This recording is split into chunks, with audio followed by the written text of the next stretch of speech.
Astro.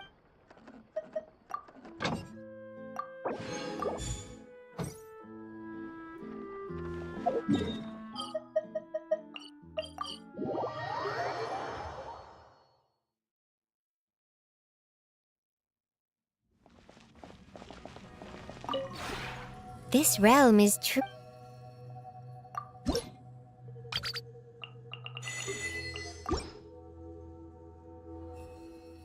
If you ever...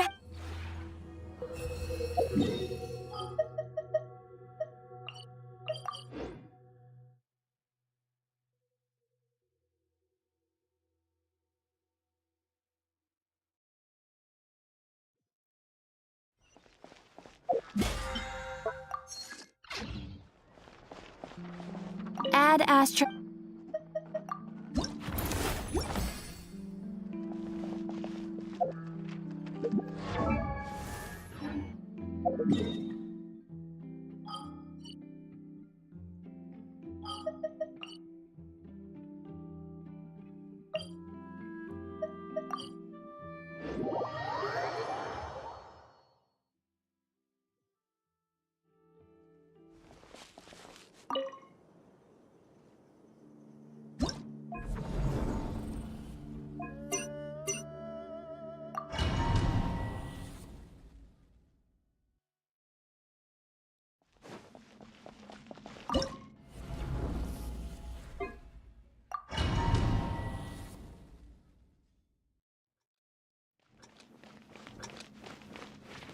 We meet at last. A dash of frost! Fulfill our pact!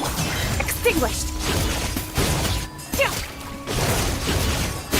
Power!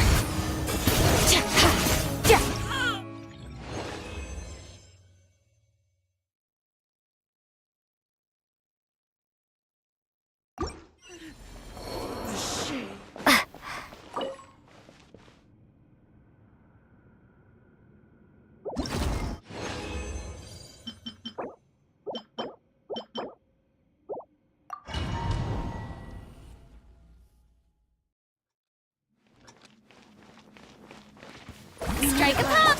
Off to the freezer! Ha! Ha! Ha! Mine to wield.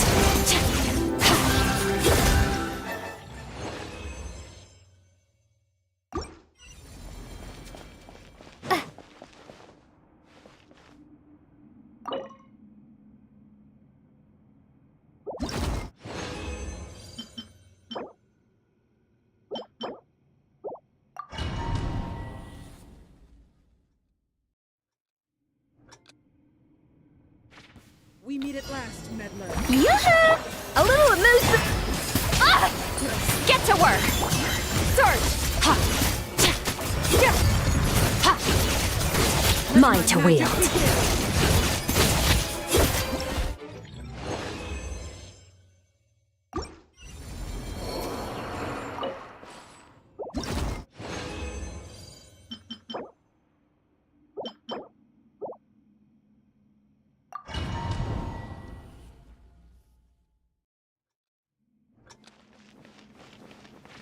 We meet at last, meddler.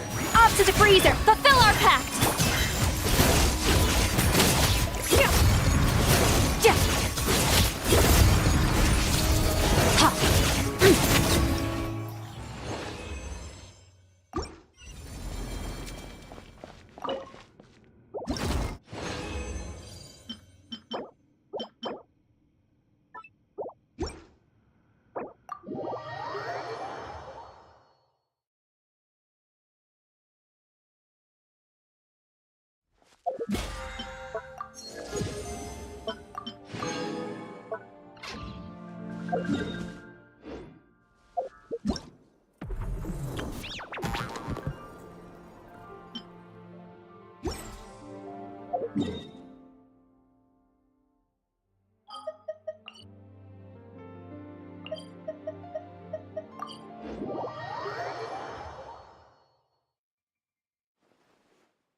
tried to think very hard about whether there's anything that ever needed hiding. After all these years, there must be some things even I've forgotten about.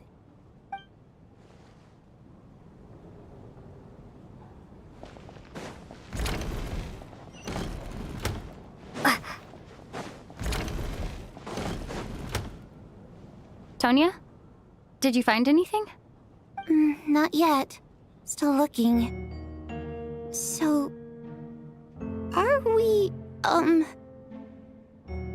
we supposed to be looking for something paranormal? I think I'd prefer teaming up with you than looking around on my own. This looks like somebody's notebook. Shall we read it together?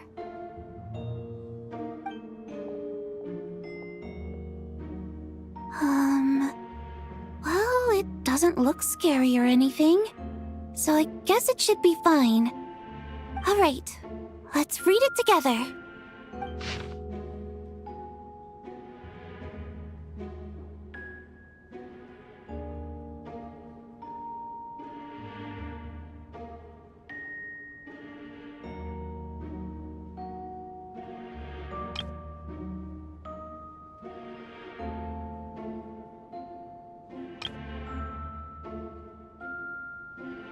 Huh. This has to be Vodyanitsa's writing, surely. Maybe it's a little rude for us to peek at this. I feel like I just read someone's secret diary by accident.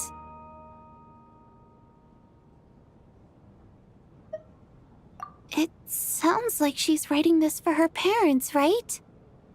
I don't understand. Why put this stuff in a notebook instead of mailing it in a letter?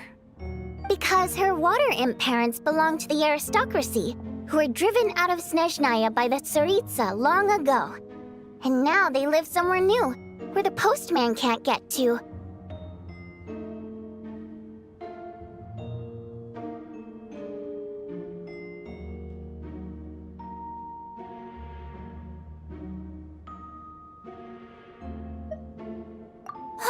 We're sorry!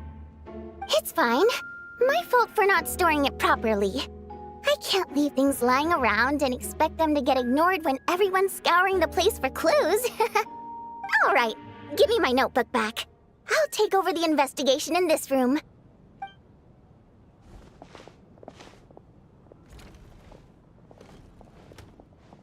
How did I forget about this? Oh, no, here's the page. Oh, God, and this one. Oh, my. Why am I so embarrassing? Ah!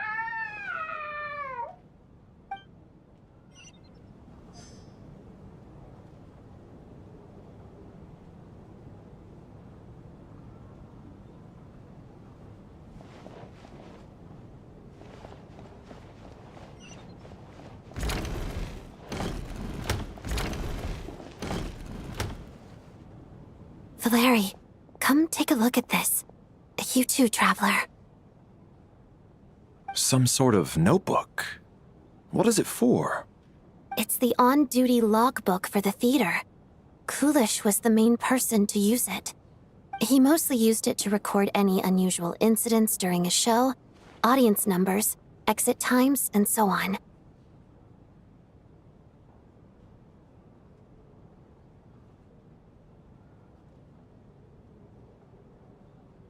Yes, he'd always have this logbook with him when he checked tickets at the entrance.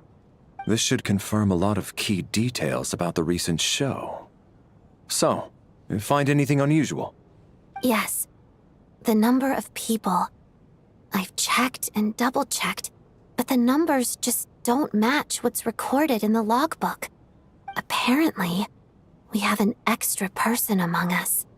Are we certain that logbook is accurate? Could someone have sneaked in without buying a ticket or something? Unlikely. Kulish took his duties very seriously. I've rarely seen any errors in his work. Not to mention that this was a dress rehearsal, meaning smaller audience numbers and tighter ticket restrictions than usual. Everything would have been well within his control. We no longer have our tickets with us, do we?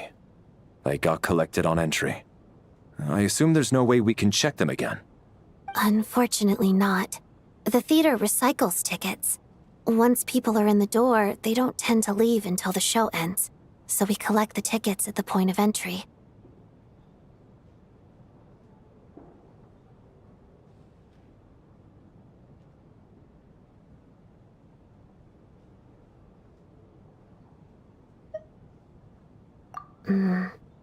Still, I'm inclined to believe that this discrepancy in the head count is significant somehow. Did an extra person just materialize out of thin air?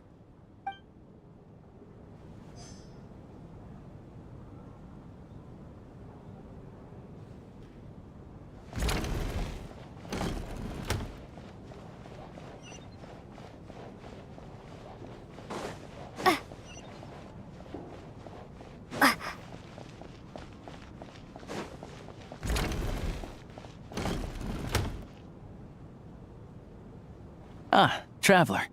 Since you're here, come take a look at this. Alosha found it. We're both curious to hear your perspective. It appears to be an investigation report.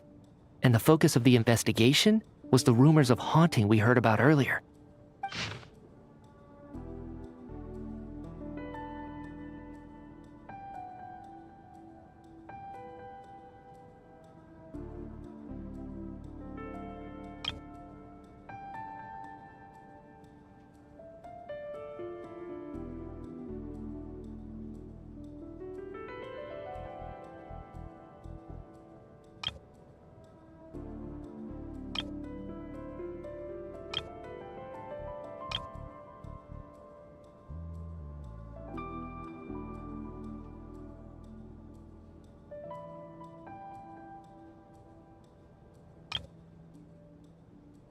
An investigation report, huh? Looks quite old. Huh. This person's name looks to be of Sumeru origin to me. Was the investigator from Sumeru? The theater manager must have hired an investigator once specifically to look into this issue. But it doesn't look like anyone ever looked at the report. Presumably, the manager wanted to know if the supposed haunting was dangerous while also being fearful of word getting out in case it affected the theater's business. Anyway, the bottom line is, the haunting is actually real after all. It's caused by an obstruction in the ley lines. Is there any chance this is the key to finally making some progress with the murder cases? Leyline problems are pretty unexceptional to me by this point. And while it certainly offers an explanation for the ghosts, it's hard to imagine what connection it could have to these two murder cases. Some of the language that appears at the very end of the report caught my eye. Angel civilization, ley line renovation? My area of research doesn't touch on any of that, so it's completely outside of my wheelhouse. Huh? A piece of paper just fell out from the report. It landed right by your feet.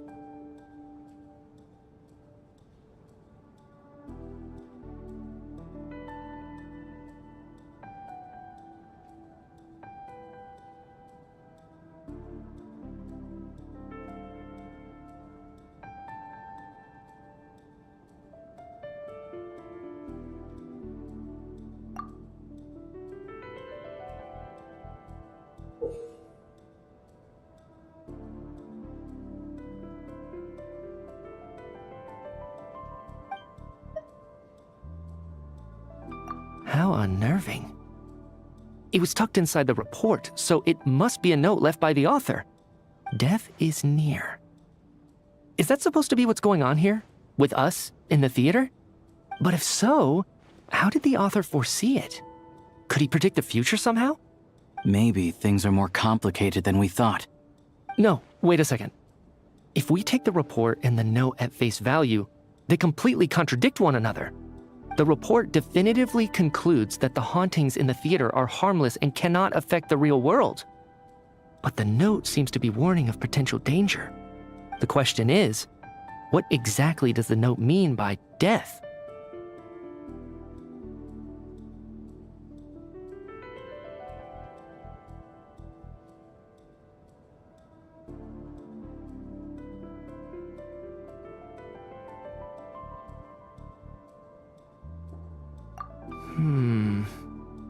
The various ways we could interpret this keyword lead in completely different directions. Let's pause our analysis here for now. I think we need more information.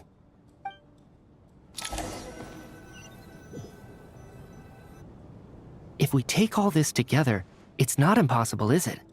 If anything, it's the natural conclusion. Oh, I beg to differ. This sounds to me like a product of a researcher's vivid imagination. And perhaps it's because I'm still viewing this through the lens of a typical murder investigation. But still, I'm struggling to be persuaded by your theory. Does it really sound that far-fetched? All right, well, let's treat that as speculation for now. I do agree with what you've said, so let's go with your idea for now. Good. Okay, now that we finally have some meaningful leads, I think it's time to reconvene. Let's get the others.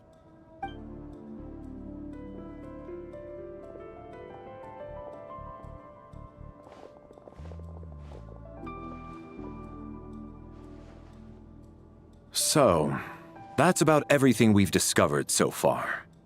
I'll share my theory first.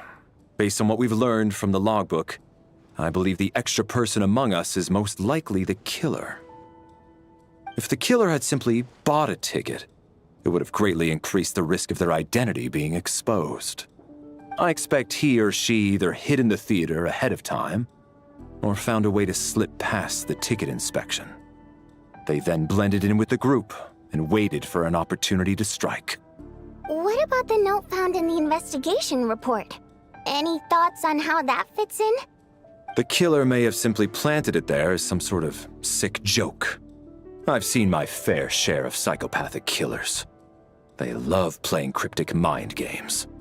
So, it has nothing to do with the haunting of the theater after all. This theory makes sense to me. If we have an audience member unaccounted for, chances are they didn't come here to watch the show. Could it really be that simple? So, in other words, all we have to do is find out who got in here without a ticket, and all our problems will be solved? Then let me make one thing clear. All the theater staff should be well aware that I came here for the rehearsal legitimately, yes? There's no way I'm the one who didn't have a ticket. It's true. I hear you used every trick in the book to get a hold of that ticket, too. Everything short of throwing a temper tantrum and rolling around on the floor at the entrance. I most certainly did not degrade myself in such a way. Probably a stupid question, but I might as well ask. Did anyone here get in without having their ticket checked? Guess it was naive of me to expect them to just admit to it. Especially after the unprompted Lelic reveal. Once was already a miracle. Twice would be unfathomable.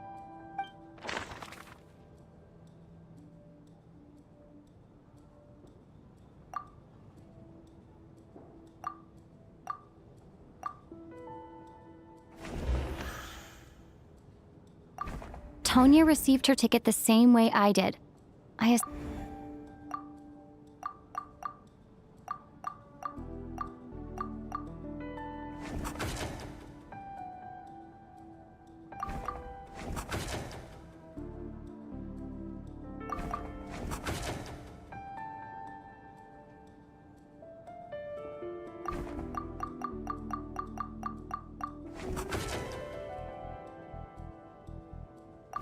We have to catch this extra person.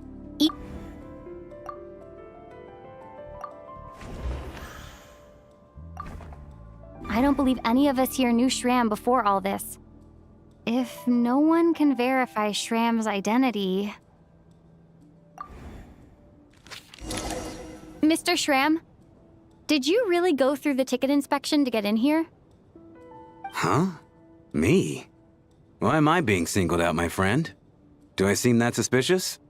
It's not that you stand out as suspicious, more that everyone else has been ruled out as trustworthy. Okay. Well, we spent the best part of 2 days together now, so I'm sure you can all tell what kind of person I am. I'm a true gentleman. I never dream of doing something like sneaking to the theater without a ticket. Yeah, I have no doubt that you're a good person. But the problem is, none of us here actually know you, so no one can say for sure that you are who you claim to be. Although, Actually, what was it you said last night? Yeah, you're friends with that water imp, which is why you understand our primary mode of expression. Last time I checked, there were barely any of us remaining in Snezhnaya, since most of the water imps left. Could you tell me a little bit more about your friend? There's a good chance I actually know her. And I suppose it's also kind of a way for everyone else to get to know you a little better.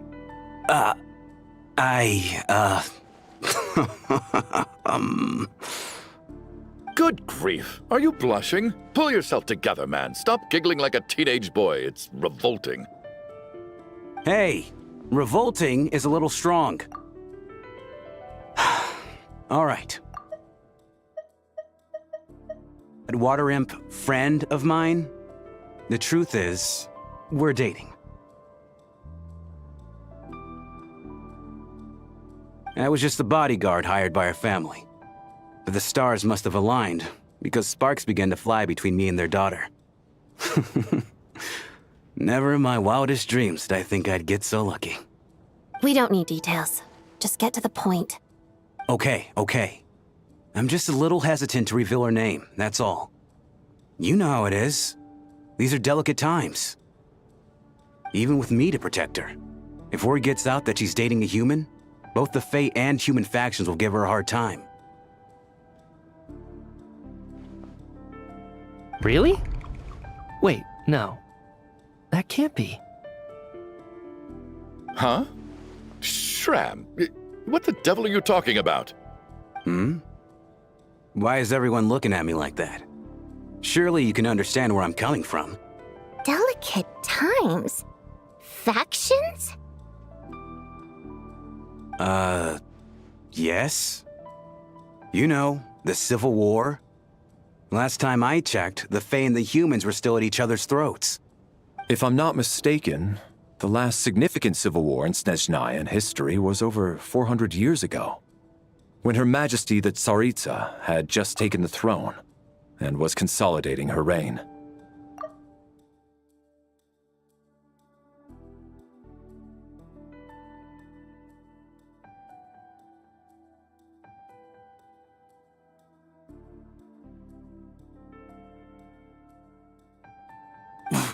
What do you mean, 400 years ago? What's going on here? Is Shram from the past? All right, Mr. Mitya, you win this round. As far-fetched as it is, it appears that your theory may be correct. I'm just as amazed as you are. I didn't even believe it myself, to be honest. Is someone going to explain what's going on here? From the look on your face, you figured it out too, haven't you, Traveler?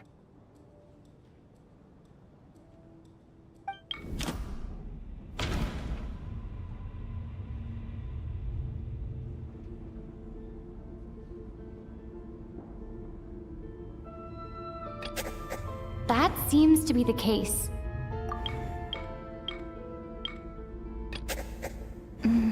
No. Vodyanitsa's private letter touches upon the history. The theater's ley lines have been modified to block souls within its grounds from returning to them. Some souls can even wander this place forever. Mr. Shram's statement proves he's from hundreds of years ago. And according to the investigation report on the theater hauntings, Mr. Shram is very likely a lost soul wandering the theater.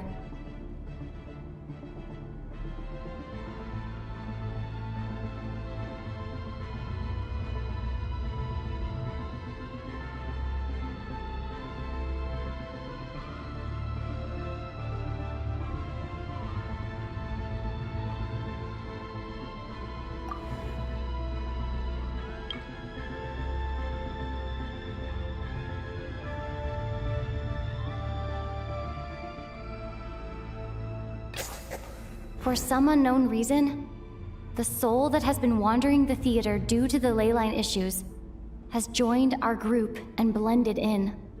Yeah, that must be the immediate reason why the ticket count doesn't match the number of people present.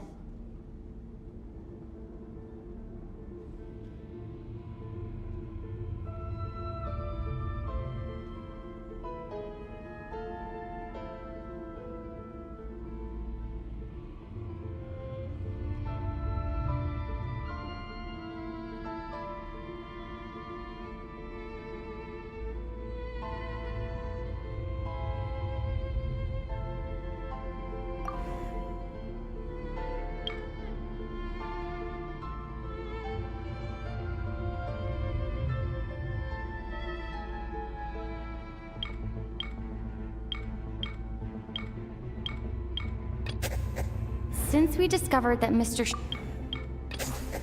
the contents of the investigation report have been verified. There are indeed leyline issues and wandering souls in the theater. Death likely symbolizes the deceased. Mr. Schramm, for instance. Death is near. Huh. That must mean that there's a dead person in our midst. That's the truth, isn't it?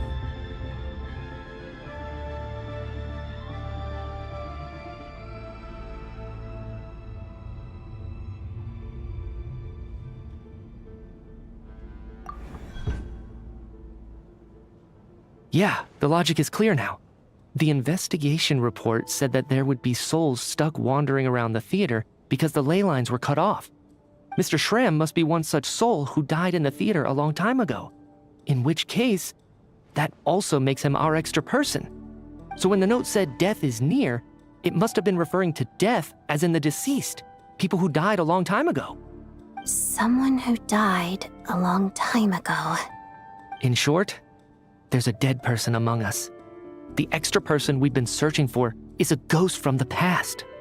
You mean I'm a ghost? No. Don't make jokes like that, my man. There must be some mistake. But even if I was dead, I know for a fact I didn't kill anyone these past 2 nights. Yeah. Even if all that's true, the report also said the souls inside the theater can't affect reality, right? They're harmless. Then what if the problem isn't the souls at all, but the ley lines themselves? The ley lines have a powerful ability to attract and devour souls. Let's say that the ley lines are like a black hole, constantly seeking to engulf souls. But the souls that don't want to return are trying to avoid being sucked in. Huh. Why does this analogy sound so familiar? What happens when the black hole can't achieve its goal? I'm only speculating here, but what if it ended up swallowing innocent souls by mistake, or intentionally taking other souls to compensate?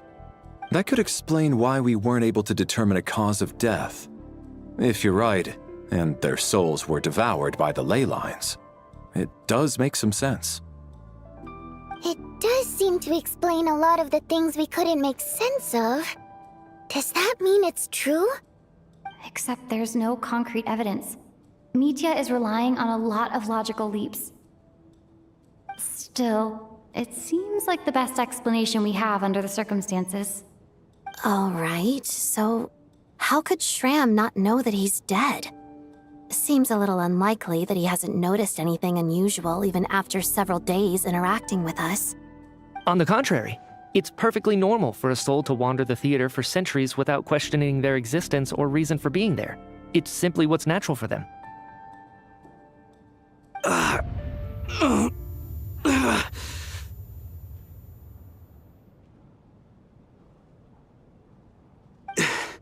You know what, Mr. Brainiac? I think you might actually be right after all. I'm trying to remember and... even though my head feels like it's going to explode, I think... it's all coming back to me.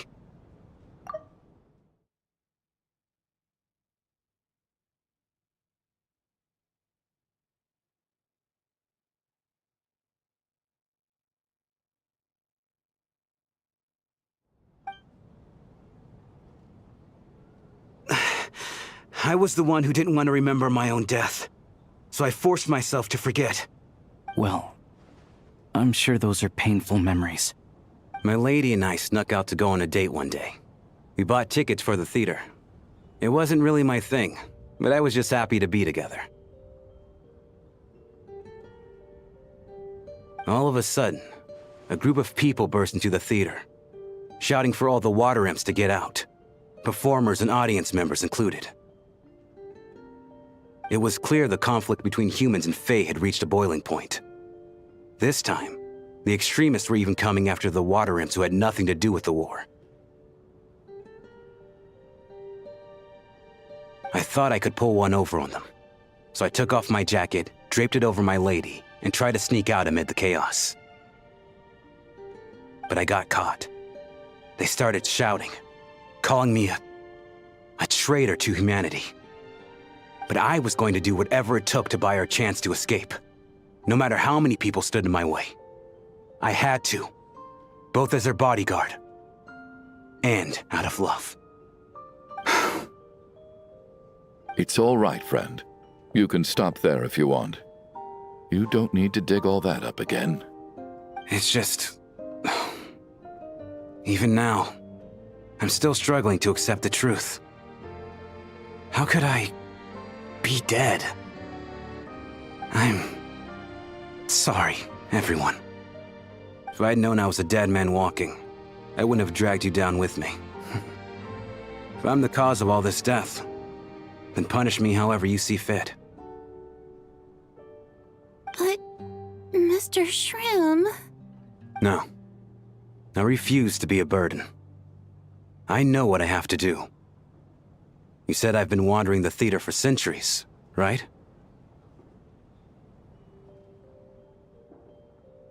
I guess it's high time I got a breath of fresh air. Out there, I mean. I'll leave this place and take all this death with me. Go out on my own terms. Mr. Shram, I'm sure we can figure out a different course of action. My good sir, we both know I'm not supposed to be here. I should have accepted my death long ago. One way or another, this has to end. Unless you're saying this goes against another one of your military principles somehow. No, I'm speaking on a personal level this time. Let it go, man. Oh, wait. One last thing. Miss Wateramp. My lover. Her name was Litia. Litia Ozarova. Do you know what happened to her? Ozarova. Oh, Auntie Ozarova. That's what we all called her. I remember her as a very kind elder. She had a bunch of kids, too. I'm so glad she survived. And she had lots of kids? Good. That's... good. I could hardly expect her to stay single just because of what happened to me, right? As long as she went on to be happy, that's all that matters. Besides, I'm dead. My soul's been wandering around here for so long because I was worried about her. But now, I can go without regret. There's no need to see me off, my friends. I've enjoyed our time together over these past few days. Perhaps we'll meet again in the next life.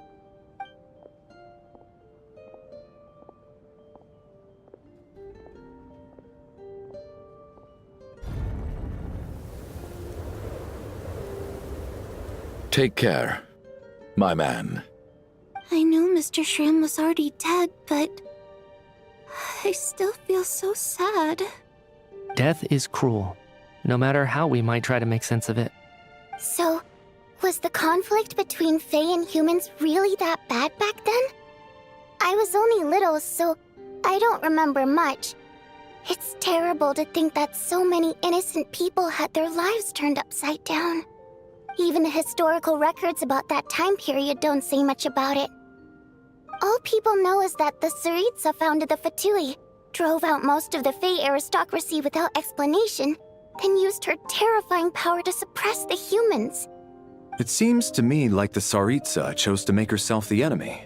She downplayed the conflict, directing whatever animosity both sides had for each other at herself instead. That's also why, despite how brutal the conflict was at the time, there hasn't been much lingering tension between humans and Fae since. Things have been fairly harmonious for the past few centuries.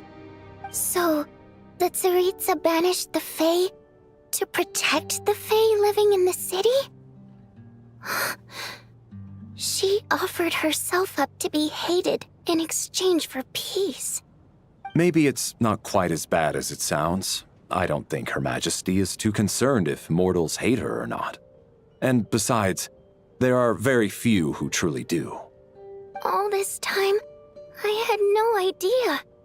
All right. If Mitia's theory is correct, then I think we can consider this matter settled. let's all take a break.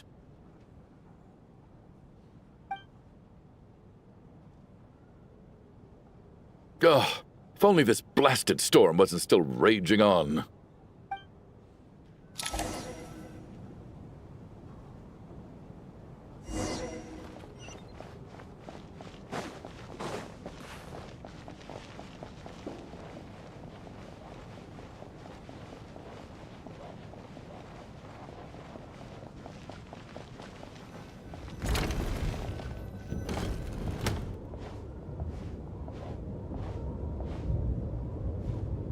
Looks like now we can just rest until the snowstorm stops. I still can't believe Shram turned out to be a ghost who'd been in the theater for hundreds of years. To think he was dead this whole time. What a strange turn of events. Knock, knock. Knock, knock. You know the door isn't closed, right? You don't have to knock. Think of it as a signal then. When I'm entering someone else's room and I knock, I'm here as Odette. If I don't knock, it's Lelik.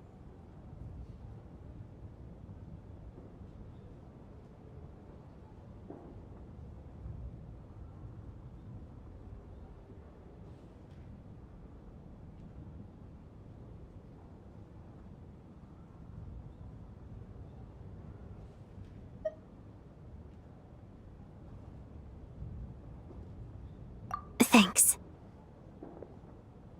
So, why did you come to find me? Is there something I can help with?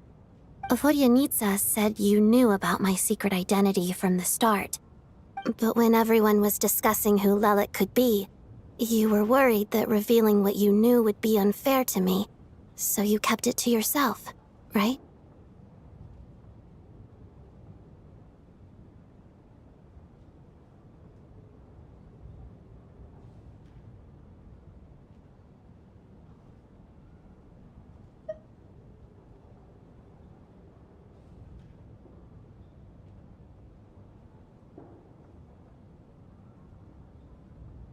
Yes, I'm extremely grateful for that. It's nothing. I mean, you didn't hold what happened to the Senora against me, so I should thank you for that as well. Actually, there's something else as well. I found myself in a situation similar to the one you were in when you helped conceal my identity. So I thought I'd come and ask you for advice. It's about Mitya. Before all of this, the last time I saw him, he was dead. As I'm sure you know, my goal as Lelik was to stop Project Stuja. Well, when I found out the tech lead for the experiment behind Project Stuja was Mitya, I immediately started planning to track him down and threaten him to back out.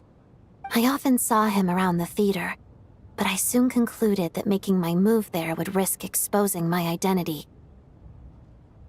So I decided to infiltrate the Armory Palace and go directly to his lab. That way, the threat would be much more effective. Well, I suppose there was a bit of luck involved. But I am a Fatus, so I already had some familiarity with the building's layout. But when I finally made it to his lab, Mitya seemed to be dead.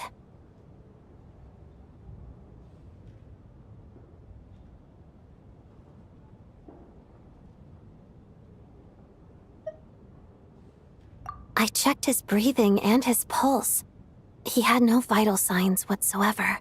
I'm certain of that. I thought maybe another anti-Project Stuja activist had beaten me to it, and chosen a much more brutal method, so I made myself scarce. That's why you were so on guard around Mitya that first night here. Yes.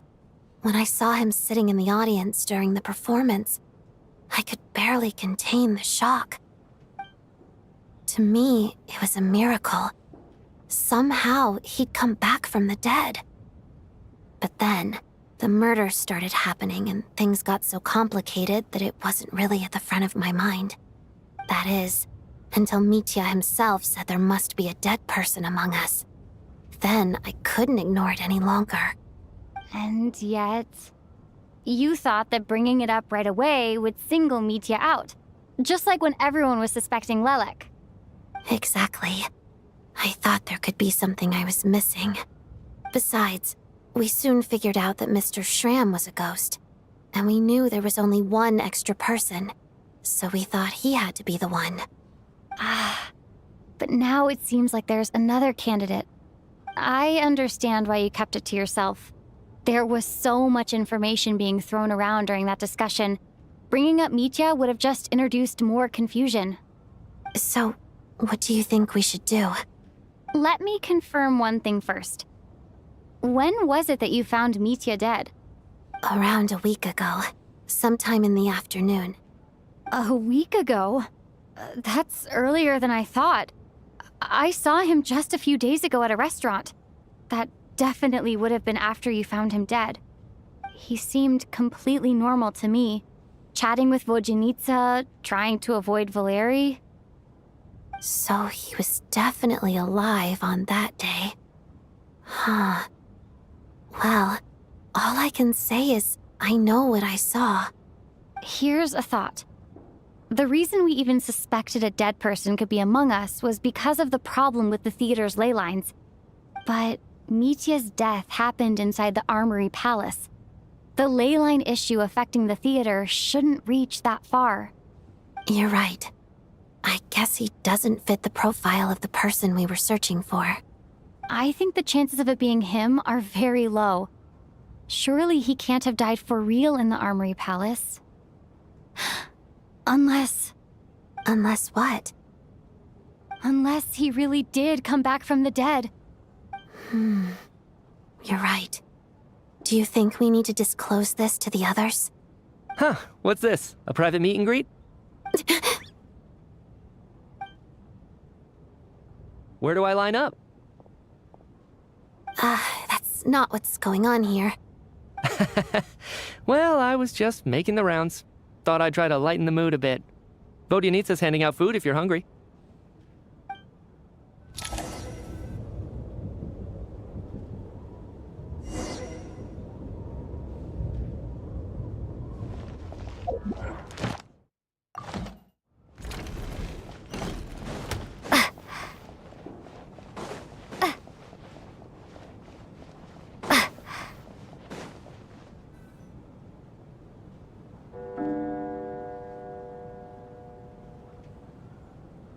What is going on with this storm? Could it be connected to that monster that just arrived in Snezhnaya? I almost hope it is. Her Majesty the Tsaritsa left to vanquish that beast herself. We just need to wait for her triumphant return. Do you think people still feel the cold after they die? I'm wondering about Schramm. Oh, maybe we should have given him a coat before he went out there. Death itself is cold, isn't it? I'm sure the storm will embrace him. Well, I hope he has a safe journey. I'm going to miss him, I think. It's not like we can blame him for Rampana and Kulish's deaths. Thinking back on it, we barely made it out alive ourselves. Once we get out of here, how are we going to explain what happened to their families?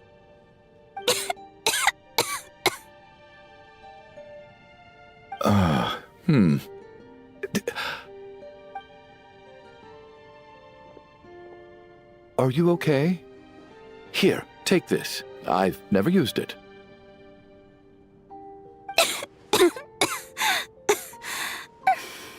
Thanks. Look who's Mr. Nice Guy all of a sudden. Is it because Tonya stood up for you this morning? At least you know how to return a favor. Yeah, without Tonya, who knows how badly he would have been hurt. I told you already, I never intended to resort to violence. Duh, bunch of rascals. Little girl? I was rather surprised when you spoke up for me this morning. I didn't think I had many admirers here, so, thank you. Oh, no need to thank me. I said some bad stuff about you too. I've been, too embarrassed to admit it, but you remind me a lot of my daughter. So kind to everyone, but never lets her old man off the hook. Unless my wife and I are having a fight, then she's always on my side. Especially when she was little. Every time I took her out...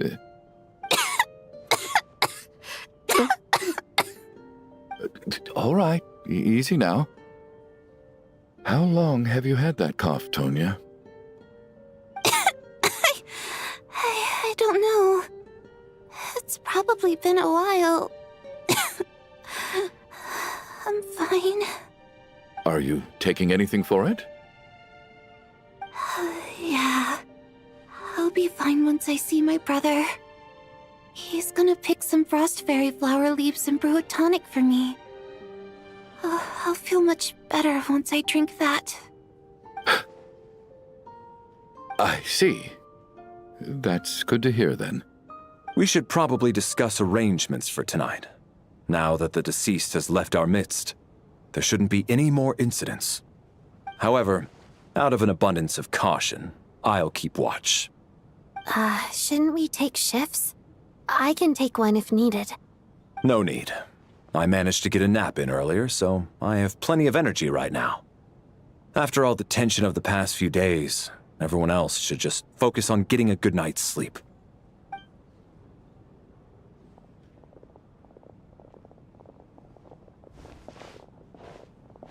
What a long day. This whole situation turned out to be way more complicated than I expected. But Valeri's right. I should just try to calm down and get some rest. The last thing I want is to give myself nightmares.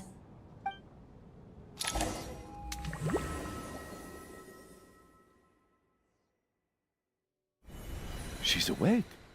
She's awake! Get over here, you big lug, and take a look! If you must call me something, call me Mr. Door. The Black Mist is coming. You need to go. Are you all right? Can you walk? We just got attacked by monsters on our way up. That Mr. Door fellow protected us. He just seemed to come out of nowhere. Not much of a talker, but when it comes to taking down monsters, that man doesn't hold back. Curses! The Black Mist is catching up to us. We need to keep going. Mr. Door, I don't believe I've ever seen you around here before. Why is that? There's no need to try to get to know me. I'm just Mr. Door. I have to find... Mr. Door! Monsters! Quick, get rid of them! I can just push these ones off. Oh. Well, anyway, we're lucky to have you here. Thanks for saving us earlier. No need to thank me. This is where my duty lies.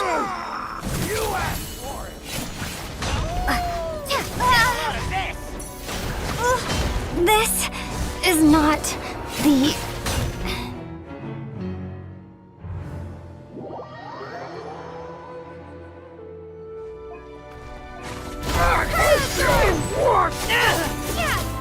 Looking for trouble?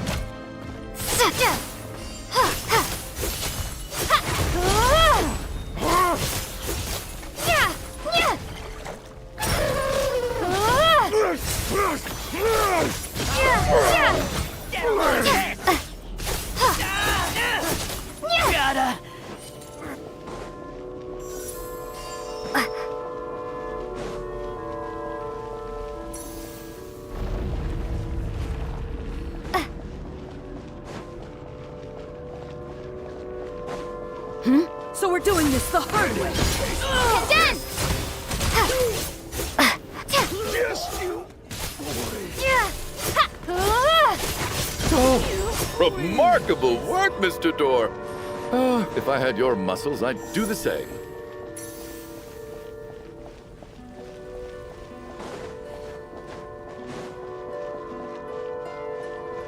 Are none of these doors the one you're looking for? No.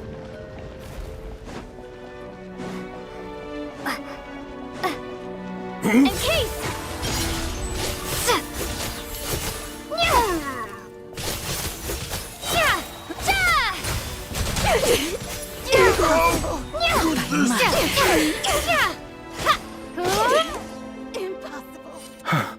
I'm so exhausted. And the black mist is still rising. Oh. Wait, look! There's more monsters down there. Are they coming from within the black mist? No, no! They're gaining on us! Quick, keep going, or they'll be at our heels any second!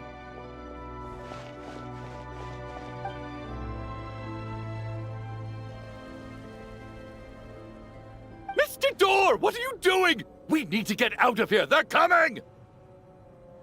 Found it. This is my door. What? You mean you're going to stay here? I am a door. This is where my duty lies.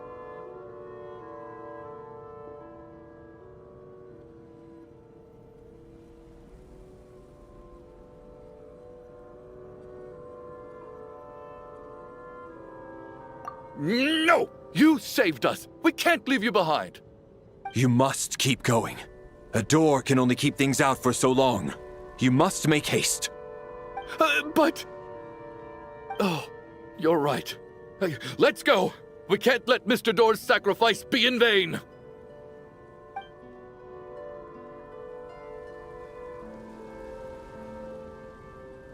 The black mist isn't moving anymore. Looks like both the monsters and Mr. Door are gone.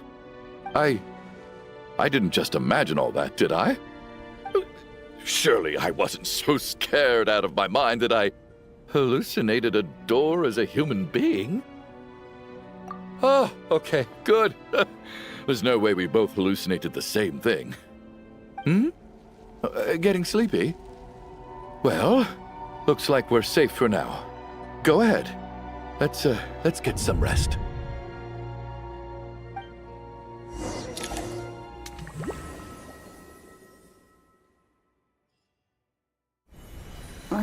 What time is it?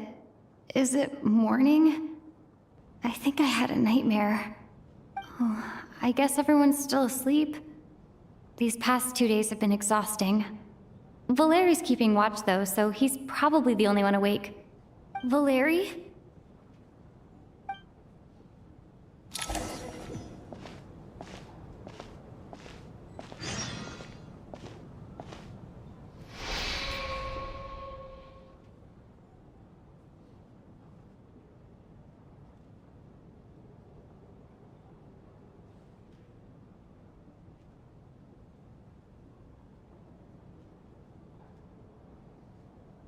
Wake up!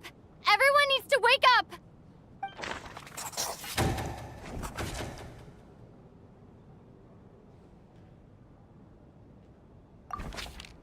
Just like the last 2 nights.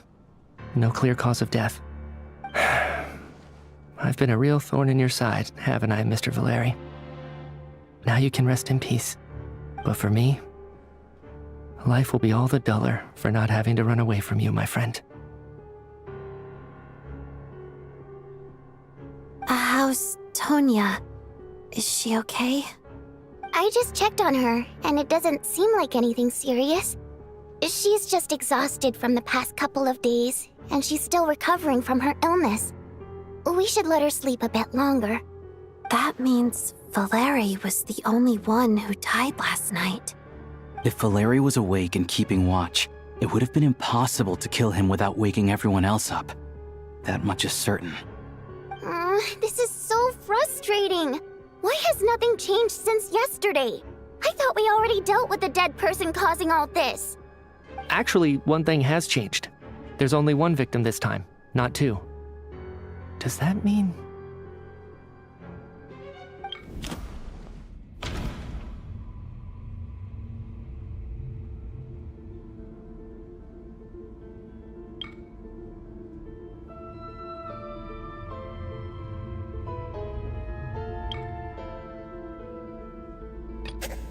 Can a death at night But, Mr. No similar case. After the deceased Shram left, there was one less victim last night. That more or less tracks. It's a reasonable conclusion. considering the only variable that changed.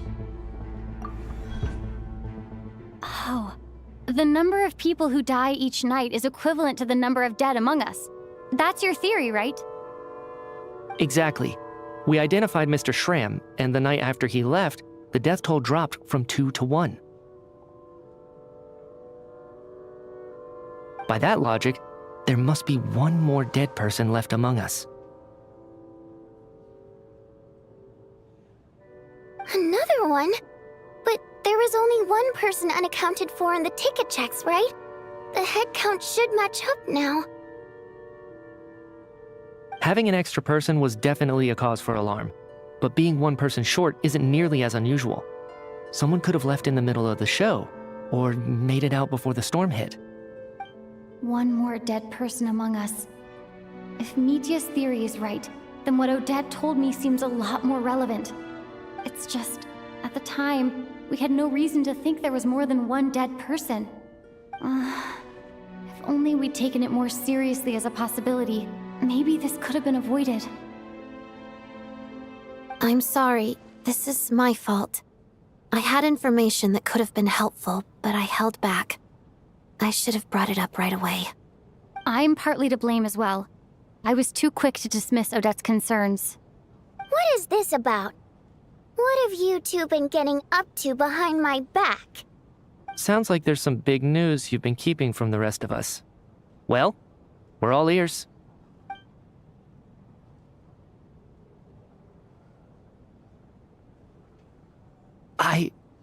I'm the dead person? Wow, that's certainly news to me. Odette and I talked about it yesterday, but we thought it just wasn't possible, so we left it at that. Yeah, I don't blame you. If I'd been there, I probably would have reached the same conclusion. It just sounds too unbelievable. Let me just try and verify this. I just scoured my memories trying to think back to the afternoon Miss Odette mentioned. But I honestly have no recollection of dying. That's where I'm different than Mr. Schramm. Having seen Mr. Mitya a few days ago myself, I also find it hard to believe he could be the other dead person among us. Well, if it isn't Mitya, then who? Do we vote on it? If you don't mind me asking, Traveler, I believe you mentioned that you know Tonya's brother. Had you ever met her before all this? No, never. Wait, are you saying... Now, just 1 minute. I know where this is going. You can't just randomly point a finger at anyone you want. You're in the hot seat, and all of a sudden you want to divert our suspicions onto somebody else? Trying to pick a fight, Mr. Chuganov? Whenever you open your mouth, all you do is attack people, and I've had enough of it. If you don't want to engage in a civil discussion, you can shut up. You little brat!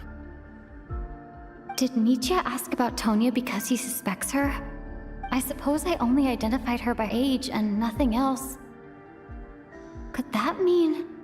I'm just saying. You're going around casting suspicion on people for no reason. How could Tonya be dead? I can vouch for her, if nothing else. I've seen her before. She's the sister of that Harbinger, isn't she? The one called Child. Oh, really? You're telling the truth? Since being here, I don't think I ever mentioned she was Child's sister specifically. Does Chuganov actually know her?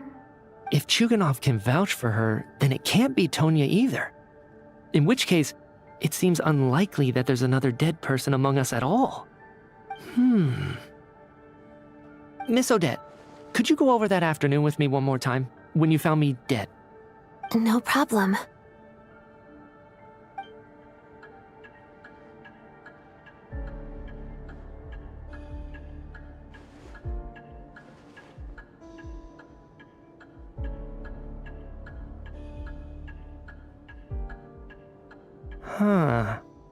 No matter how hard I try, I just can't remember anything about dying. But I do remember something else. Miss Vojanitsa, during our last meal together, I told you how some of the researchers were suffering from temporary memory loss. Do you remember that? Yeah. You said it was hindering the progress of your experiments. You thought they were just under too much stress or something. Right. And even though I don't remember dying that day, I'm pretty sure I experienced something like amnesia. Some of my memories from that afternoon are missing. Are you suggesting you're missing the memory of your... Of course, how am I only just realizing this? Humans aren't necessarily aware of their own death. You mean being silently assassinated, or dying in your sleep? Situations like that? The researcher's amnesia. Suddenly it all makes sense. I must thank you, Odette. I think your perspective just helped me reach a breakthrough on a series of issues that have been troubling me for quite some time. All right. It's decided then. I'll be the one to leave today. Oh, leave? Hey, wait a minute. Aren't you rushing into this? What if you're wrong? You'll pay with your life. Come on, kid. Aren't you gonna fight for your life? This seems like a rash decision. I have other reasons beyond what's been discussed. In fact, thinking back, I remember during Miss Odette's performance, while I was sitting in the audience stalls, a brilliant new idea for my research popped into my mind. But then, my train of thought suddenly cut off. I can't remember it now at all, and I didn't take any notes. I guess that must be another instance of temporary amnesia. No. Hold on. I see where you're going with this. You're suggesting that each instance of temporary amnesia is a death, right? There's a glaringly obvious flaw in that idea, no? How can one person die so many times? I believe Miss Odette's account. During the period where my memory is blank, I must have been either dead or in a similar state. All it would take is for the same thing to happen in the theater, and I would come under the effect of the ley lines in this vicinity. This increases the likelihood of me being the deceased, does it not? But... There's no evidence to suggest that anyone other than me is a candidate for the deceased. So allow me, as a scientist, to treat this as an experiment. Please relax, everyone. I don't think things are as bad as they may seem. If I really am the deceased, then to leave the theater will be a relief for me. If, on the other hand, I'm still alive right now, well, apparently you've all witnessed my resurrection recently anyway. Who's to say I won't return from the dead again this time? Mitya's right. This is the only thing we can try right now. I think he's deliberately downplaying the gravity of the situation, though. He probably doesn't want to burden everyone. What is a scientist if not someone who gambles on experiment after experiment in an attempt to obtain the truth? With this snowstorm, the ley line phenomenon, ghosts of the dead, and my amnesia, we've been paralyzed by not knowing and powerless to do anything about it. It's a terrible feeling. But if I do get resurrected, you can be sure that I'll come back with the truth of all this. Just you wait.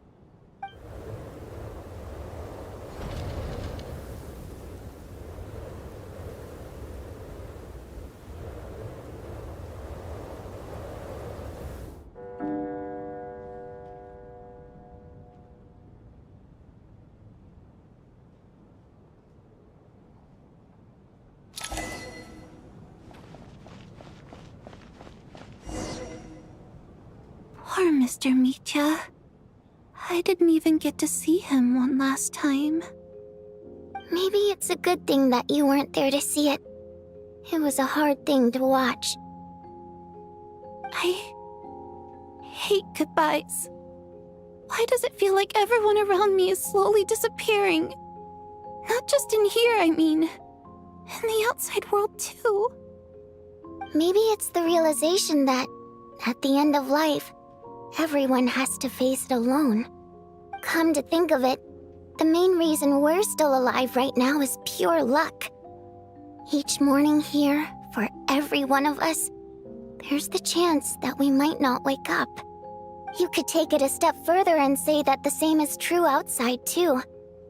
Who can ever be 100% sure when they drift off to sleep that they'll open their eyes again in the morning? If I make it out of here, I'm going to cherish every moment that I'm awake, and live without any regrets. Without regrets? I feel like a strange sense of anxiety has been quietly growing inside me over the last 2 days.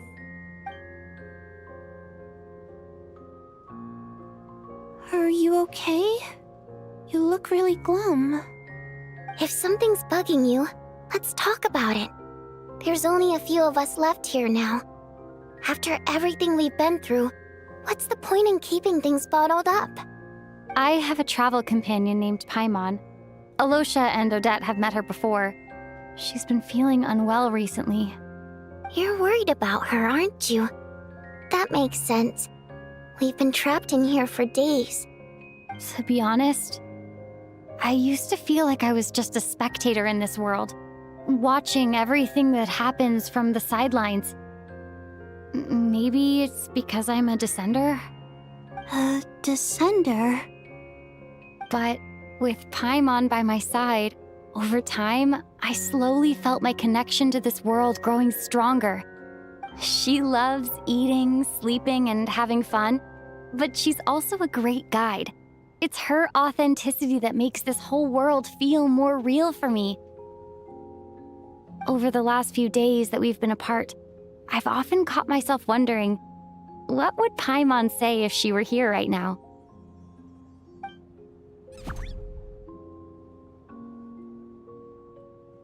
But by the time I snap out of it, the conversation has already moved on and I'm still in my own little world. I'm trying to overcome this sense of detachment, but I really miss Paimon. I guess, in a way, she means the whole world to me. I bet she misses you when you're not there as well. Maybe you're her entire world too. I don't know if this will make you feel any better, but back when the water imps left Snezhnegrad in droves, I also felt like the whole world was suddenly empty. I could be surrounded by people all smiling and having fun, and still feel completely separate from it. So, I totally understand how you feel. Later on, I started to think, maybe accepting the fact that our loved ones won't always be with us is something that takes a lifetime. All we can do is cherish their companionship from moment to moment. So, once we get out of here, you better hurry back to our side as fast as you can. You can't let your story end in regret. That's the trope I hate the most. Thank you. That's exactly what I needed to hear. But Vodyanitsa, if you hate goodbyes too, why didn't you leave with your people? That's just the choice I made. I used to regret it, but I don't anymore. Like I said before, singing is a water imp's primary mode of expression. It's how we convey our emotions. Our songs have echoed through this theater for hundreds of years, each one a story pieced together through moments of joy and sorrow. But does a story exist without someone to read it? To me, the answer is no. So I made the choice to stay. That way, there would still be someone left to sing these songs and listen to their stories. Otherwise, they could have been lost forever. Could you teach me how to understand your people's songs sometime? I want to be able to truly hear them, like Mr. Shram. A fan after my own heart. Thank you, Tonya. How about I sing something for you, and you tell me what you hear? Okay, I'll do my best.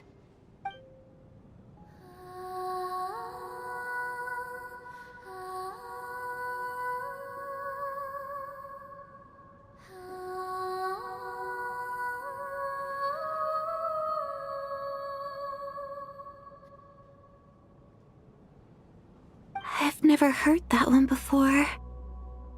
I feel like I can hear a sense of longing somehow. I wonder why that is. Color me impressed, Tonya. You're a keen listener. Most people can only tell if a song is happy or sad. I didn't think you'd be able to pick up on such specific details. So, what's the song about then? Come on, tell me! I've actually never performed this song in the theater before, because it has more of a ceremonial purpose for our people. It's not meant for the stage. It means something like, "May those we have lost watch over us, and follow this song back home in the night, so that we might be reunited once more."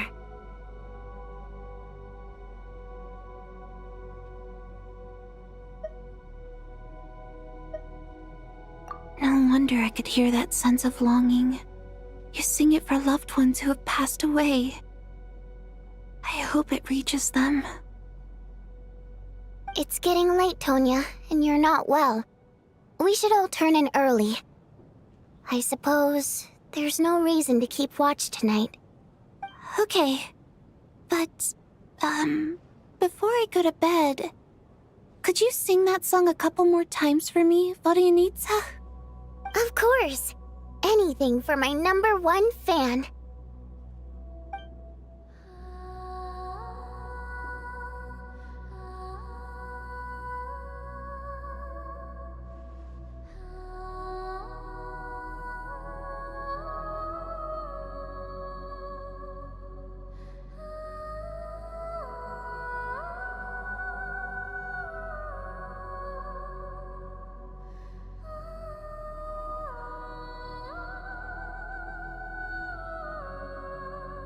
Once I get out of here, I definitely don't plan on ever coming back. But I guess that means I'll never get to hear Vodyanitsa sing again. That's a sad thought. Before I fall asleep, I should cherish this moment of companionship while it lasts.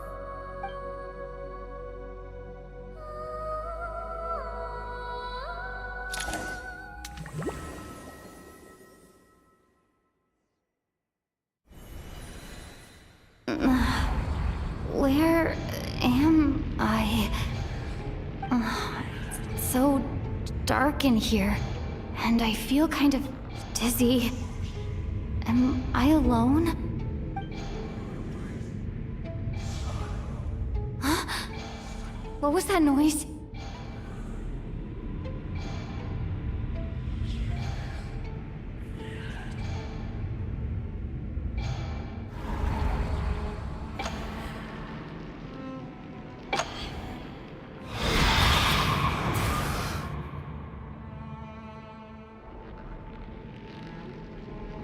Return, O spirits. Fulfill your oath of protection.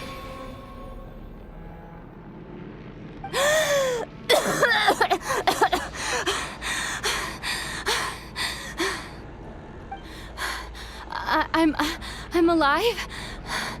What just happened? No time for questions. Quick, over here. Turn on the switch. We need to bring back the light.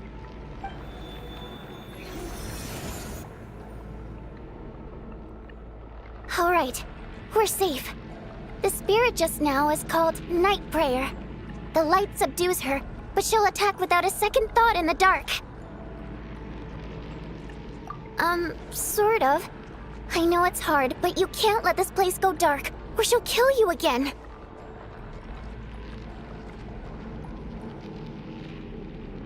Yep. Luckily, I was here to resurrect you. Otherwise, that'd have been a real bummer. A bit more than a bummer, I'd say. Wait, so you have the ability to resurrect people? Sure I do. I'm your guardian spirit after all. I specialize in soul recall. Oh, it's nice to meet you, by the way. Thanks. It's nice to meet you too. All right, there's no time to waste. The black mist is already catching up. We need to avoid it at Night Prayer at all costs. Come on, let's go. We need to reach the next switch before the place gets too dark. If we bring the light back, Night Prayer won't be able to get to us. Sweet, sweet light! It's back! Shh! It's Night Prayer. We need to move quick, but don't let her notice you. Look out!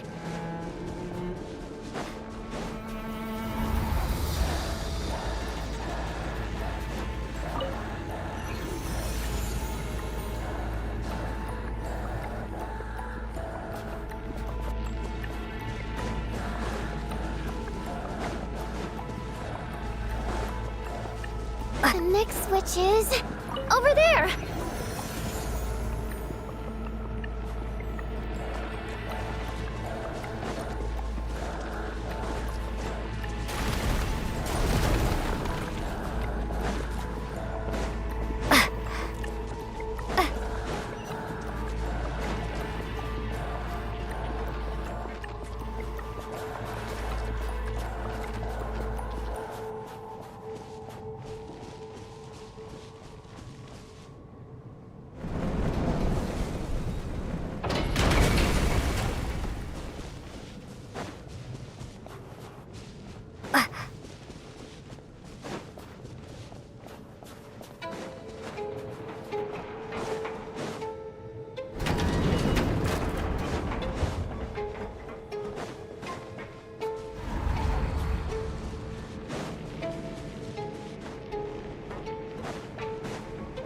The switch is just up ahead. Hurry!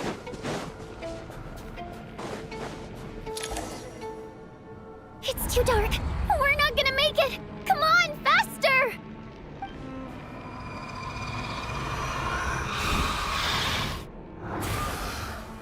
Traveler! I won't let you die like this. Not on my watch.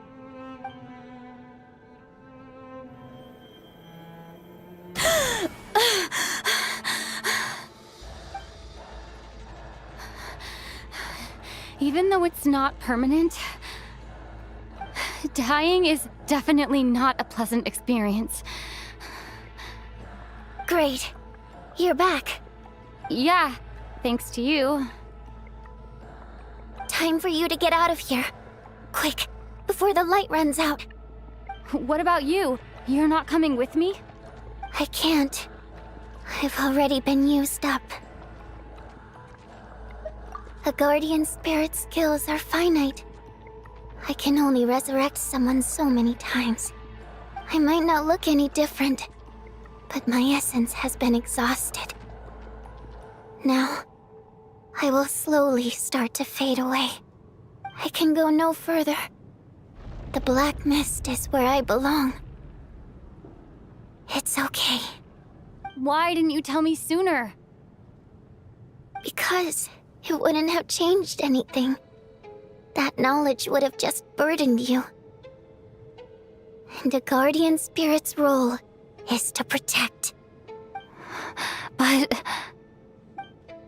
Go. Now, before it's too late. I already hear night prayer approaching.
I guess there's no need to inspect the body.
This wasn't supposed to happen.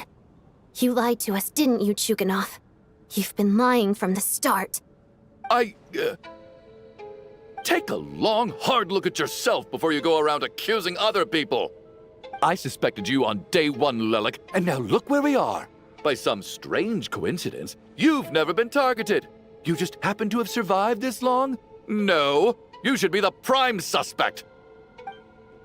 And you, little hunter, ever so content with staying on the sidelines. Yet you were the one who stopped us from leaving from the start. Why are you trying to keep us here? Now you're just lashing out indiscriminately. That's either a sign of anxiety or a guilty conscience. Where was all this passion and bravado before? Decided to fight until the bitter end. Is that it? Is that a threat? Fine, bring it on. You think I'm afraid to die after all this? You want to kill me? Go ahead. I'd like to see you try. After all the trauma of the past few days, everyone's been pushed to the breaking point. Valeri and Mitya aren't here anymore. Someone else needs to step up and take charge. But first, I need to think this through. Considering everyone left, who's the most likely candidate for the deceased?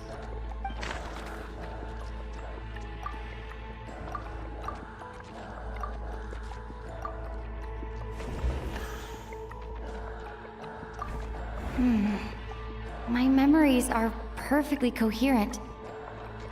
Even after racking my brain, I can't recall any scenes of my own death.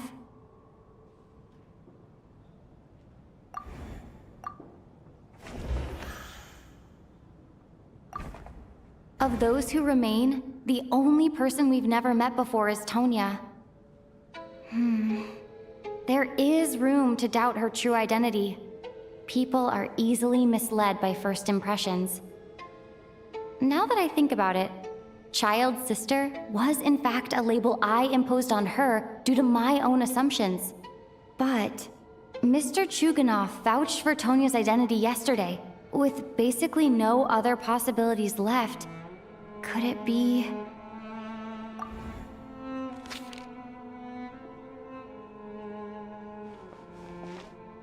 Tonya, how's Tusser been lately? Tusser? Your brother Ajax must have mentioned me in his letters home, right? Did he say anything about a blonde traveler? No. And my brother's name is Razik, not Ajax. Chuganov, looks like it's your turn to do some explaining. Yesterday you said you could vouch for Tonya. Why did you give us a false testimony? I knew you were behind this, Chuganov. You've been lying through your teeth from the start. Everything about you is fake, down to the wife and daughter you're always talking about. Your entire family man persona is a charade, isn't it? That night, when I infiltrated your place as Lelik, I noticed you were home alone. Didn't think much of it at the time, just thought everyone else was out. But thinking back on it now, that doesn't seem very likely. My guess is, you live alone, don't you? Even that was a lie? But why would he lie about having a family? Oh, curses. Oh, why is there no end to this blasted snowstorm? If it would just stop. If it would just stop. I think I remember now. I know how I ended up here. It feels like a distant memory. But at the same time, it's just like it was yesterday. The reason I'm always coughing is because I got sick with frostbite. The locals usually call it the snow cough. It's not a very common illness. It's partly genetic and partly caused by the cold climate, but it can be fatal. They sent me to the hospital as soon as they found out I had it, and I spent so long lying there in that hospital bed. After a while, I felt myself growing weaker and weaker. Nothing seemed to be working anymore. Neither the treatment that the doctors were giving me, nor the medicine my brother was brewing from frost fairy flower leaves. So one day, I told my brother that I wanted him to take me outside for once, so things could be like they used to, just for one day.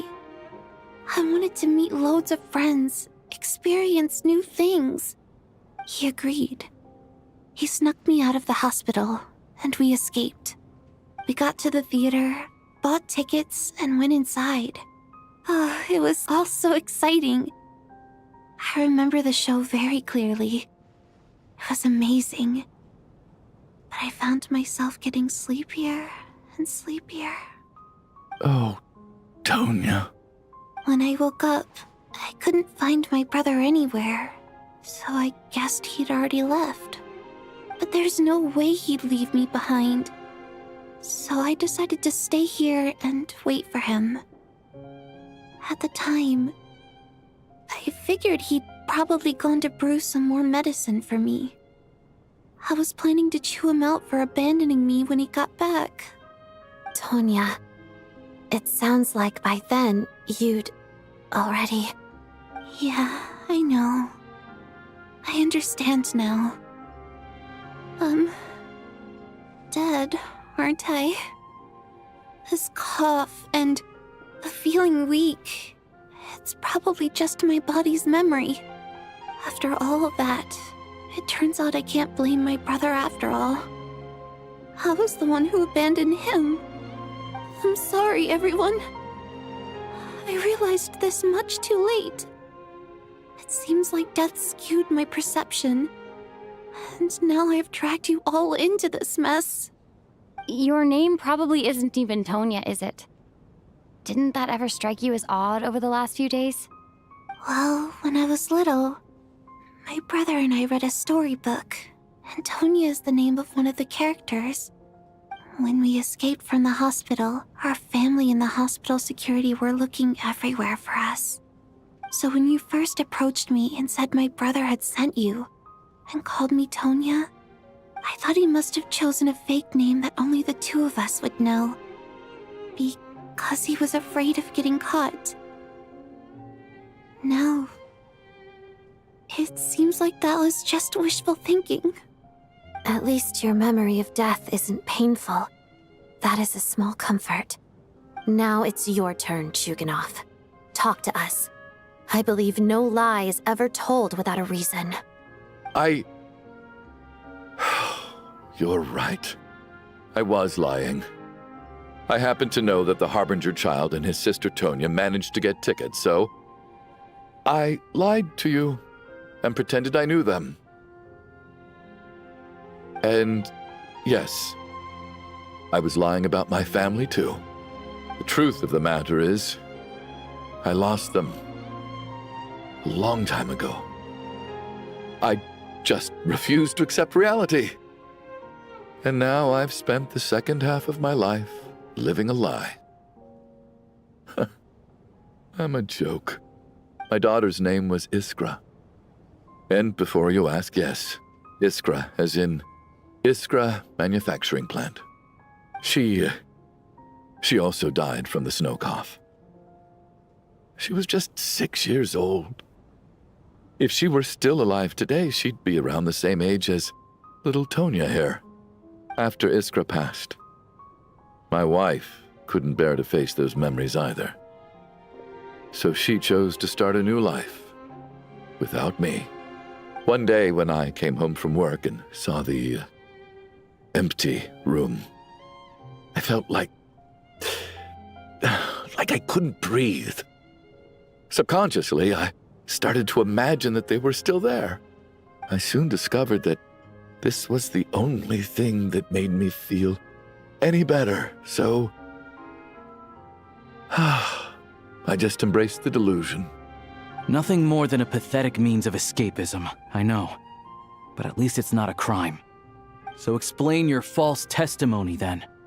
The night before last, when I was chatting with Tonya, she mentioned that her brother would brew medicine for her from frost fairy flower leaves. Combined with her various symptoms, I suddenly understood everything, including the fact that she was deceased. The snow cough used to be an incurable illness. I would pick frost fairy flower leaves to brew medicine for Iskra too. It took hours and hours on the stove. But the year after my daughter passed away, the jester of the Fatui announced that a cure for frost blight, also known as the snow cough, had finally been developed. It turned out that all previous treatments were completely ineffective. No better than random concoctions.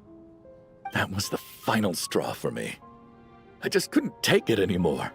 Just one more year. One more year, and everything would have been okay. So, more than anyone, I know full well that in this day and age, no one in their right mind would still be using frost flower leaves to brew medicine for the snow cough. Poor Miss Tonya, therefore, had to have been from an era when snow cough was still a terminal illness. So, you projected your daughter onto her? Even though you knew she was one of the dead? That doesn't make any sense. You knew she was already dead. What did you hope to achieve by protecting her? I just don't believe in your crackpot theories, nor do I approve of your actions. How can you just declare a living person dead and throw them out into that snowstorm? Nitia's gone. My good buddy Shram's gone. And now it's Tonya's turn, isn't it? The others I can make my peace with, but little Miss Tonya, here she is, standing right in front of us, alive and breathing, and fighting her own battles. Yet you're quite happy to say she's dead? I just want her to live. Once this snowstorm is over, the very moment it stops, I'm going to march out that door and find someone who can fetch the very best medicine for her snow cough. I'll be damned if I'm gonna let you cast her out into the snowstorm before I have the chance to cure her. Not again! Not this time! Not when the cure is right within our grasp! I'd never be able to forgive myself. Mr. Chuganov, stop. I can't let you do this. Tonya. By the sounds of it, you've known I was dead since the night before last, right? I really liked Mr. Valeri, Mr. Mitya, and Miss Vodyanitsa. And now they're all dead because of me. I'm not happy about that. The reality is, you've been trying to fight your own demons through me. But all you've really done is trap me inside your delusion along with you. No! Listen to me. I want to save you. I do! Well, at this point, I'm quite sure that I'm dead. I don't need to be saved. The time I got to spend with all of you is more than enough for me.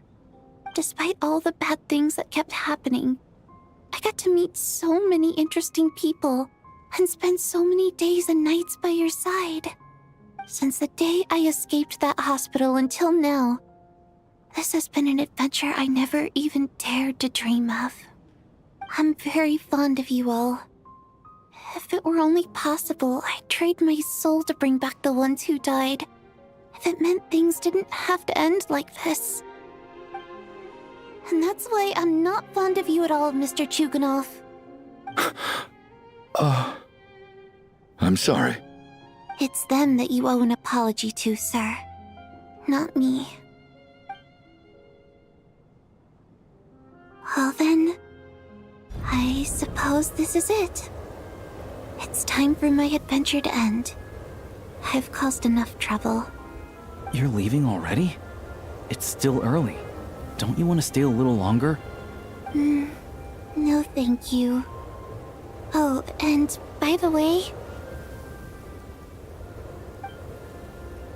my name is Patoshka. It was nice meeting you all.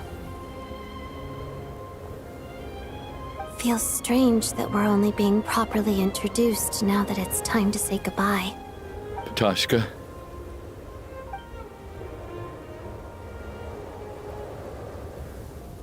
What are you doing, Tuganov? Are you crazy? let me leave. I can't keep lying to myself anymore. In your dreams. Don't think you're getting off that easy when you had a hand in the deaths of so many people. The Fatui have honed quite an array of enhanced interrogation techniques since they were founded. Once we're out of here, Lelik will personally give you a taste of every last one.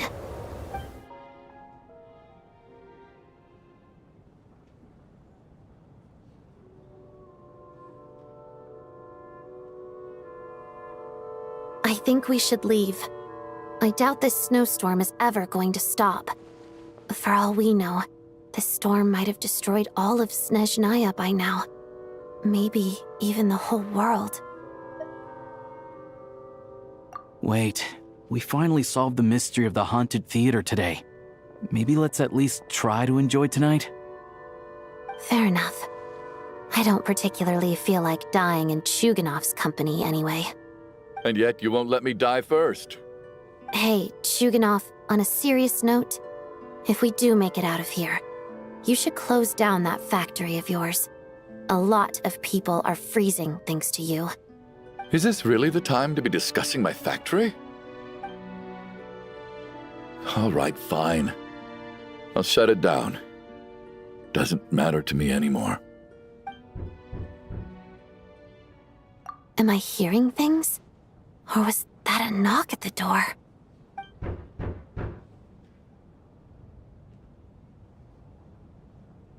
There it is again. But I don't understand. The snowstorm hasn't stopped, has it? Should we open the door? Is this it? Is this nightmare finally over? If the last few days are anything to go by, I probably shouldn't be getting my hopes up. Whatever lies beyond that door at this moment, it could be something even more terrifying than everything we've been through so far.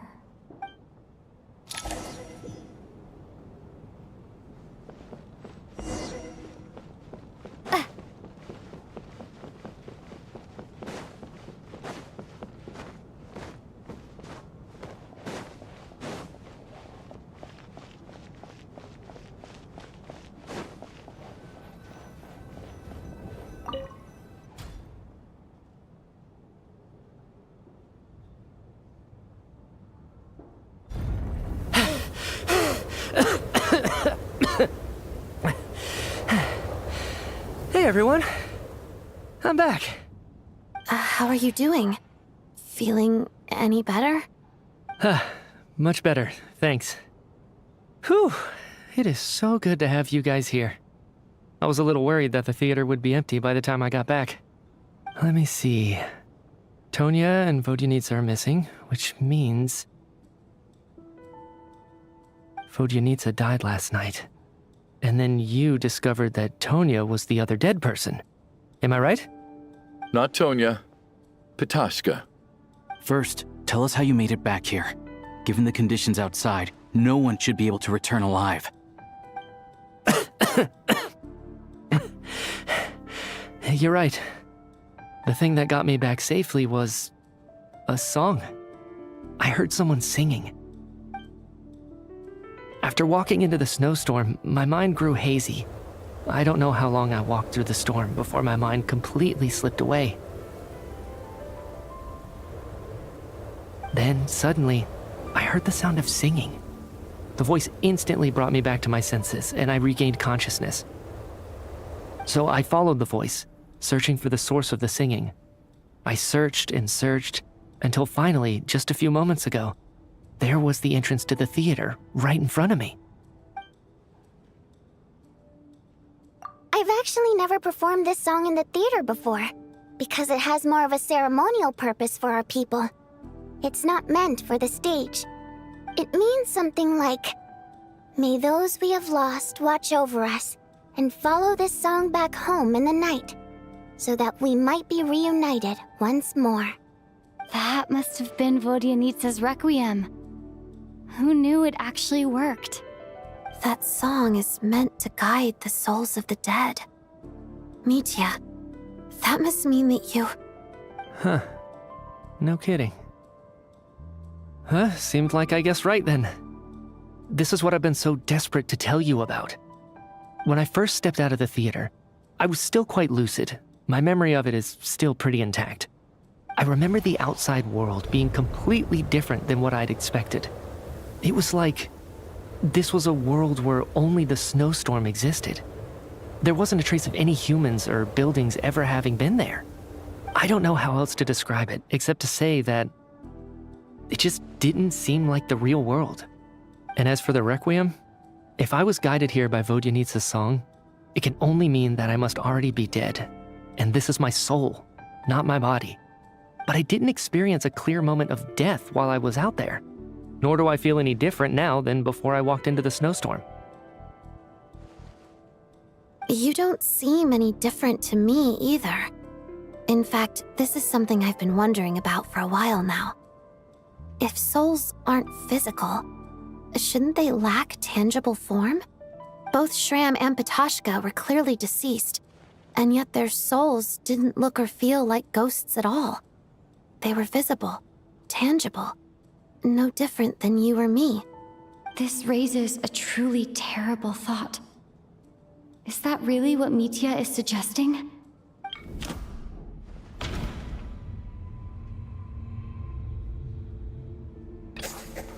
Mitya's soul was summoned back by the Requiem, confirming that he is indeed already dead. And yet, he looks no different from us. Of course, if even the long-deceased like Mr. Shram can blend in with us undetected, then maybe we've all been dead from the very start. And all of us are now souls wandering the theater.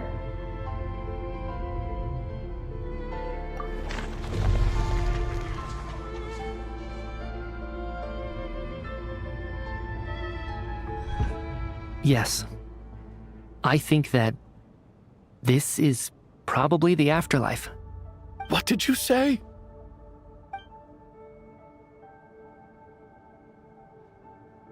You heard me. We died in the theater. All of us did. But due to an obstruction in the theater's ley lines, our souls are trapped here, while an endless, infinite snowstorm rages outside. It's ironic, really. All that time, we were working so hard to figure out who the deceased among us were, when the truth was, we were all deceased. The only difference being some of us died more recently than others. Do you remember that note, "Death is near"? Seems like we misunderstood what it meant after all. Death was nearer than we wanted to think all along. The note simply meant that all of us were already dead. So all our attempts to survive, our search for the deceased, it was all for nothing? Hard to say. At the very least, we helped 2 lost souls find clarity and go to where they belong. The presence of those 2 is probably what caused our souls to be drawn in by the ley lines. In which case, the deaths we've awoken to over the past few days were just souls returning to the ley lines for good. If what you're saying is true, doesn't that make us the lost souls now? Huh, no wonder. This afternoon, when I was moving Vodyanitsa's body, I noticed that the other bodies in the room hadn't decayed one bit after all these days. That's further proof that those aren't physical bodies at all, but merely our shells here in the afterlife. Am I really dead? This doesn't feel real to me at all. No, that's impossible. This cannot be how it all ends. I still find it hard to believe that all of us are dead. How exactly did we die in the real world? None of us have any memories of dying, right? Not even knowing how we died is preposterous. Good grief! Surely there has to be some reason. Exactly. It's hard to rest in peace when you don't even know how you died. It gave me lots to think about as I strode out into the snowstorm. I racked my brains trying to remember the cause of my death, the exact moment I died, the root of all of this, right up until my consciousness faded. Wait. Hold on. Right before I lost consciousness, I think I saw something.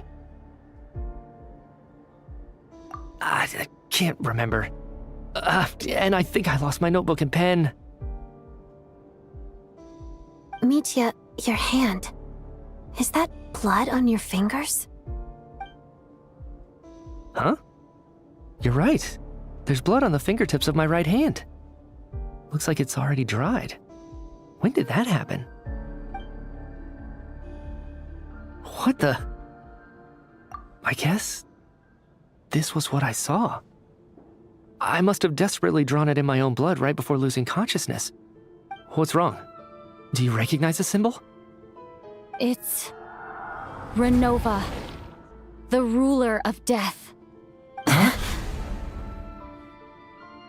Alosha, do you still remember that Snezhnayan folktale you told me about? It was about the Grim Reaper. When someone's about to die, he appears as an incarnation of someone familiar to guide their soul into the afterlife. And as soon as you recognize his face, your life is over. I heard a similar tale when I was little. You think the Grim Reaper in this story refers to the ruler of death you mentioned? That's right. In which case, death is near could also mean that the Grim Reaper is here, disguised in a familiar form. Death, the deceased, and the Grim Reaper? So it's a triple entendre. When I first saw this note, I thought it contradicted the investigation report. But now it seems like that was the whole intention. So the Grim Reaper deliberately misled us.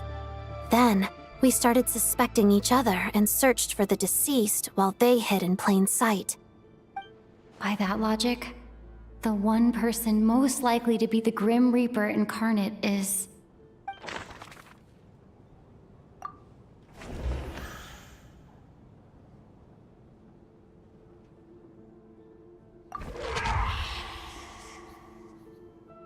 No doubt about it.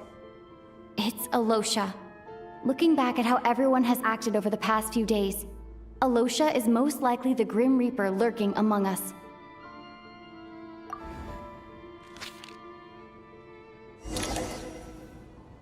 Is it you, Alosha? You were the first to discover the investigation report, and you had plenty of time to slip the note inside to mislead us. So? Surely you can't suspect me based on that alone. What if someone else found the investigation report first, slipped the note inside, and then put it back without telling anyone? There's no denying it. The note could easily have been slipped in much earlier than it was discovered. That's not all. I've also noticed that, although on the surface, Valeri, Mitya, and sometimes I were the ones taking charge of the situation, looking back now, even though you didn't say much, you were always subtly guiding everyone from the sidelines. What do you mean? You were the one who emphasized how dangerous it was outside and insisted we all stay here. It was also you who suggested that we all sleep in the same place. And earlier today, you tried to convince Ptashka to stay. I don't understand why, but it was out of character. So, you didn't understand my intentions, and now you're assuming the worst. Seems pretty unreasonable if you ask me. He still won't admit it? Fine. Let's see how he responds to the most damning evidence of all. The biggest question I have right now is, if the Grim Reaper is impersonating Alosha, then where's the real Alosha? When did they switch?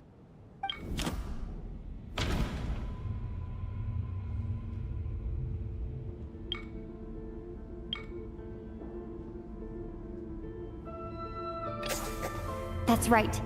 This was the moment.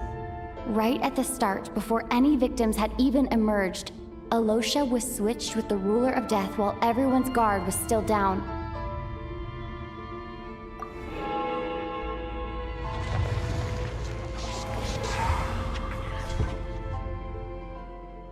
When all this began, right after the performance ended and the snowstorm began to pick up, no one suspected anything unusual.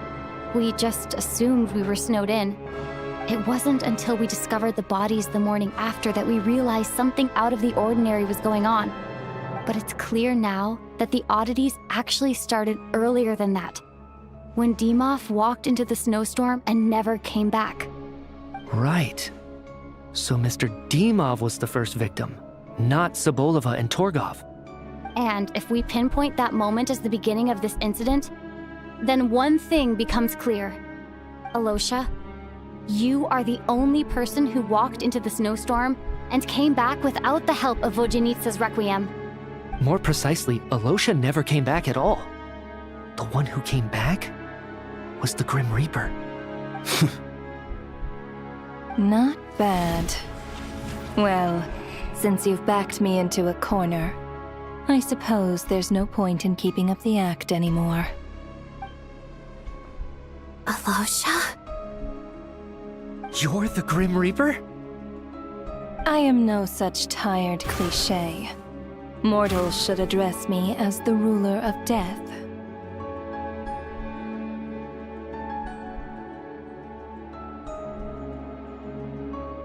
Before being wiped out for good, you identified the two deceased, and even sensed my presence. A commendable achievement. Far beyond what I expected. I heard you can ferry souls. Those deaths each night. Were they your doing? Your initial conclusion was correct. Due to the existence of the two deceased, the ley lines yearned to reclaim those long-lost souls. Every night they devoured an equal number of souls to fill the void. This required no intervention from me. Though, of course, ferrying souls is indeed my authority. Here, take a look.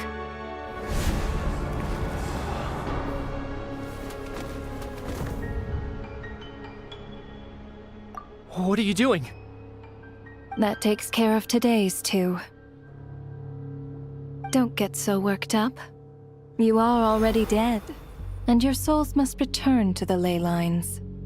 I know we're already dead. You murdered us, didn't you? Murdered?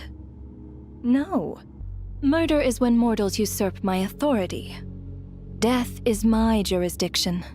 If I require someone to die, I need not resort to such laborious methods as murder.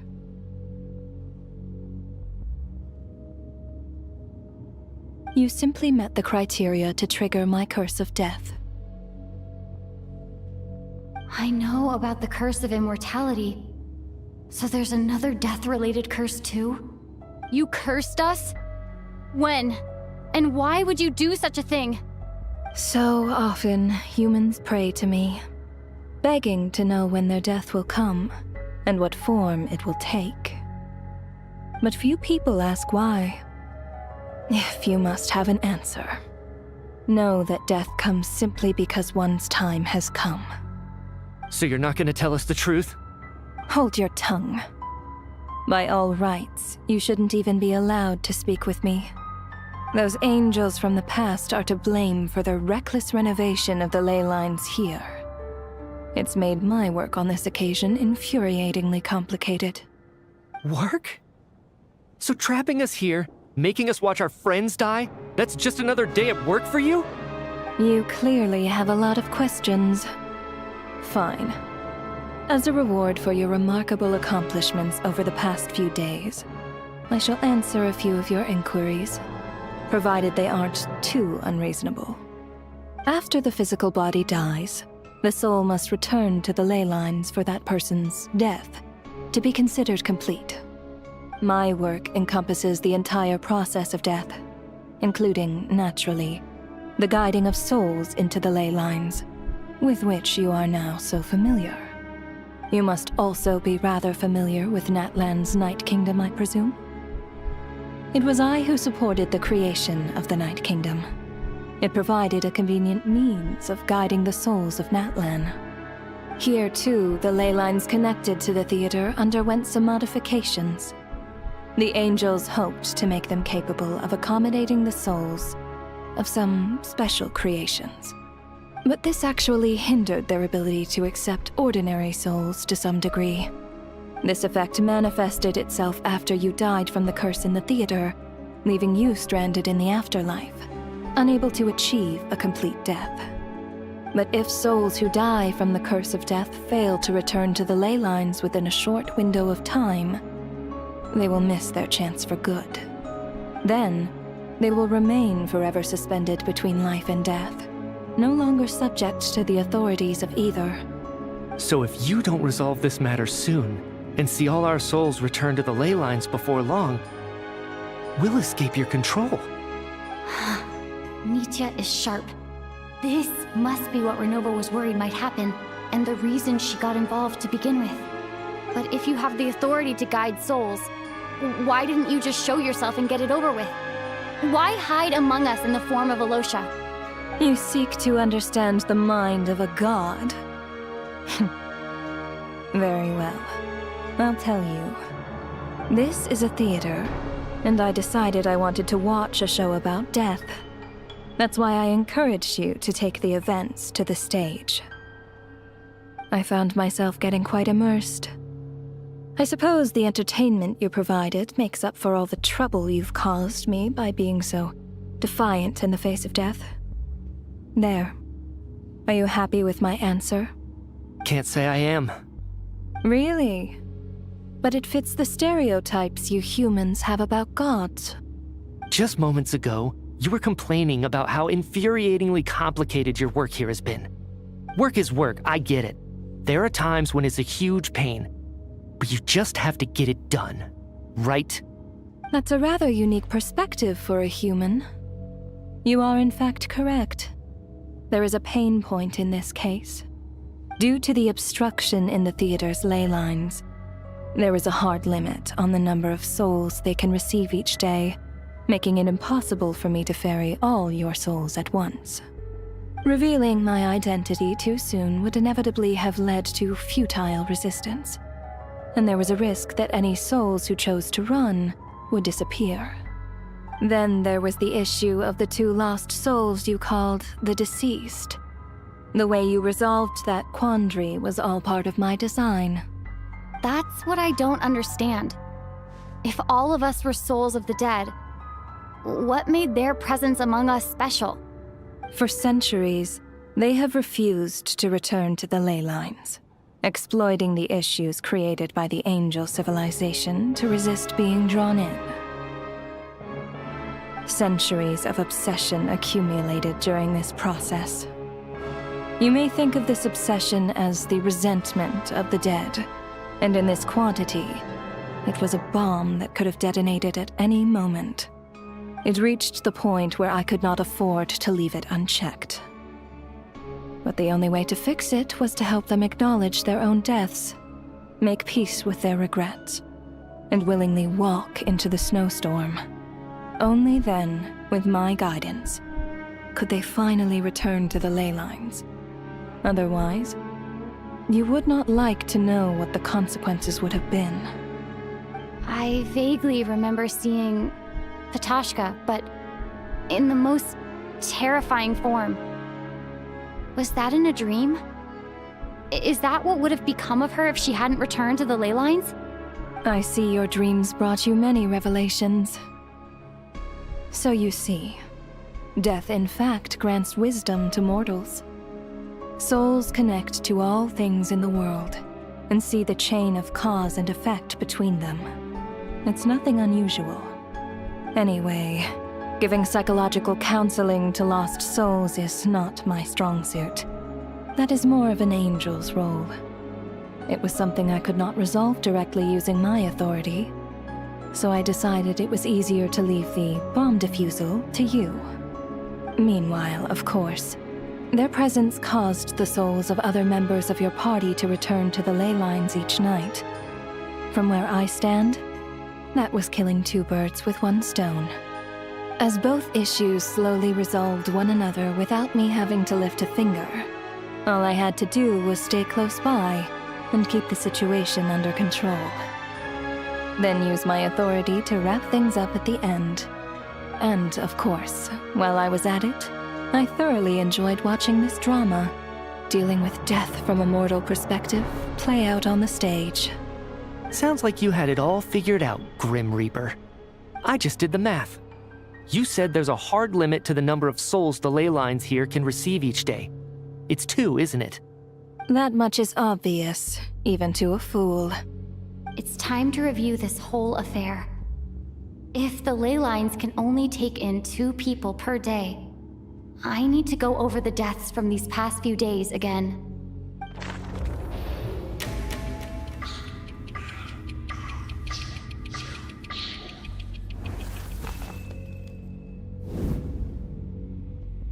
Looking back now, none of us had the faintest idea at the time.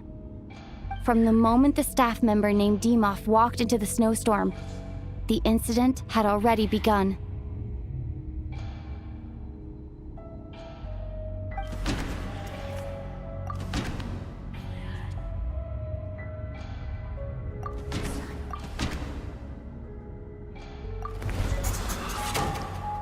Alosha was the second to walk into the snowstorm after Demoff to investigate. During this process, the ruler of death assumed his identity, making him one of the victims.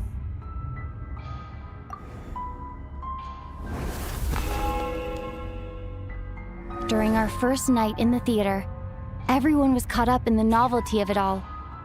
No one could have expected there would be victims the very next morning.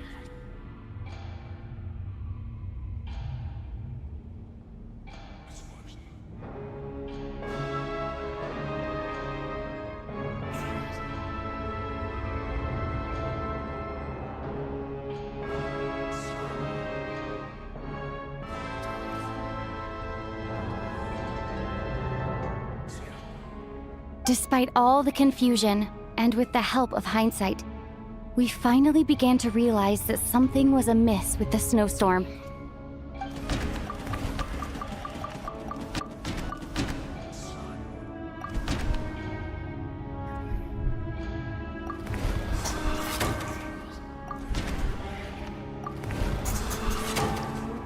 The ley lines devoured Torgov and Sobolova on the first night.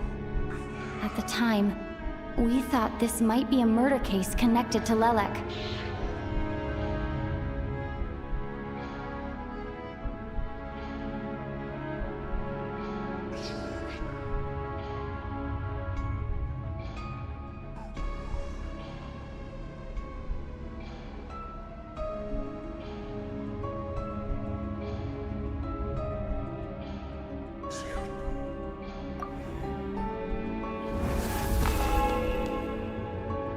Odette and I spoke a lot that night.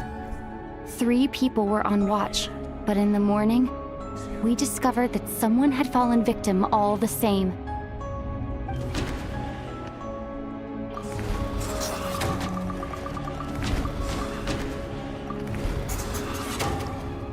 The deaths of Kulish and Ranpana caused everyone to stop suspecting Lelek.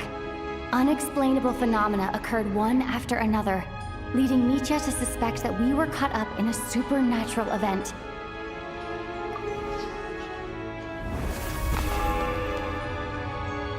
Later, we discovered that there seemed to be an extra person among us, and subsequently discovered the existence of the deceased.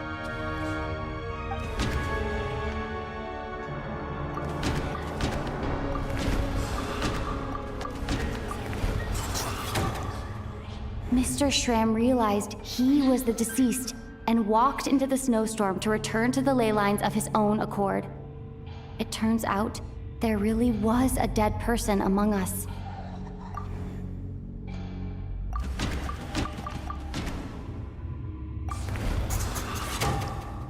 We thought it was all over, but Mr. Valeri's death was a rude awakening for everyone.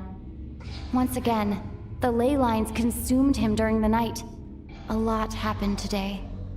Mr. Valeri's death led us to discover the connection between the number of deceased and the number of victims during the night.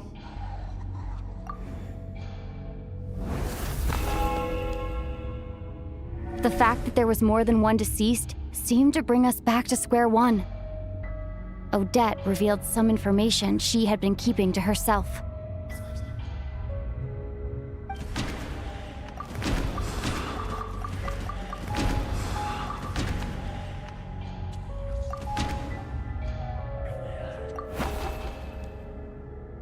Although Mitya did indeed walk in, the void in the ley lines hasn't been filled. Vodyanitsa was swallowed by the ley lines in her sleep, but the requiem she sang before falling asleep was quite a game changer.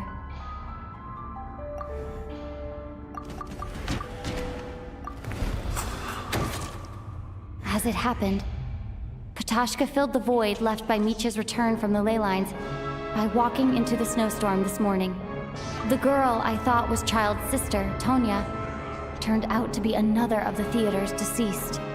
Come to think of it, Katashka was about to walk into the snowstorm at that time, and Renova, unaware that Mitya would return, was concerned that her soul would overflow from the ley lines. That's why she used Alosha's voice to try and persuade her to stay behind. Looking back, I suppose that was an early slip-up on her part.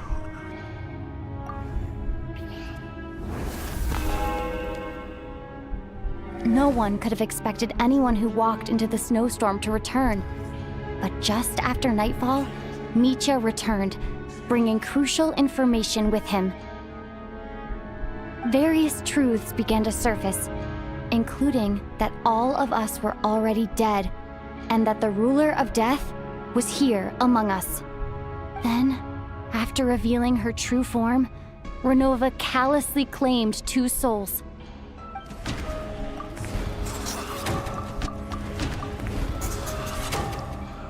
In fact, everyone was already dead by the time we took the photo. And in the days since, we've experienced many more partings in the afterlife. Now, only Mitya and I remain. And the true culprit behind everything still stands before us. In Mitya's eyes, I see the same anger and frustration that I feel.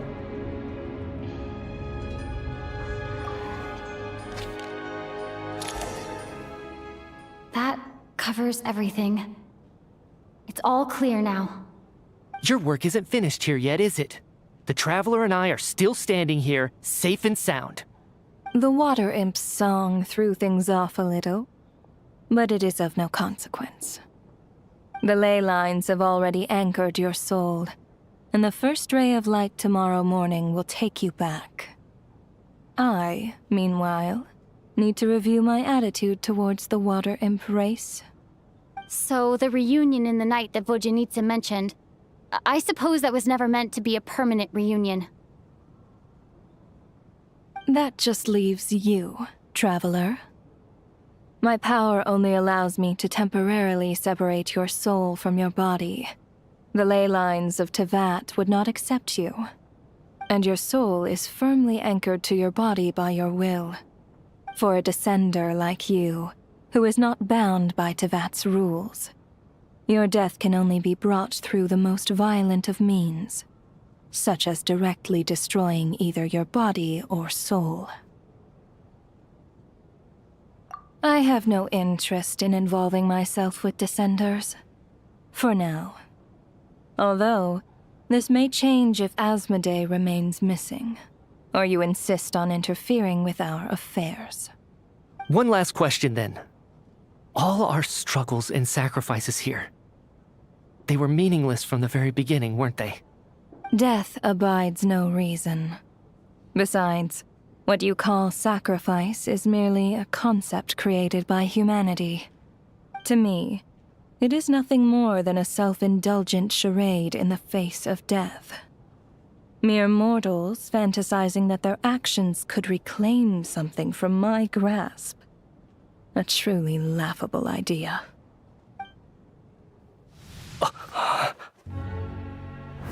Grim Reaper, you really know how to get on my nerves. I'm not here to ingratiate myself with you. I kill merely because your deaths are necessary. Oh, you've made that quite clear. But humans don't take well to being scorned. Not even by the gods.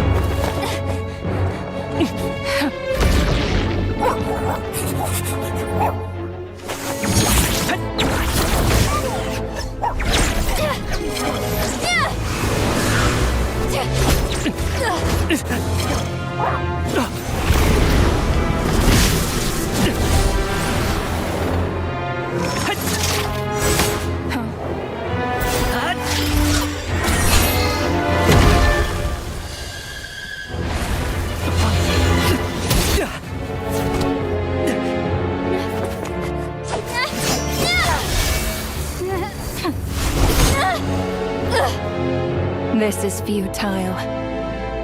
You must know that you are powerless against me in my own domain. I suggest that you save your strength. For what? Maybe we can't change anything. But if nothing else, we can at least teach you to have some respect for the dead. Audacious.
How are you holding up, Odette? What happened to me? How much do you remember? What do you mean? Is the performance over? I can't seem to recall what happened. Has Odette already forgotten?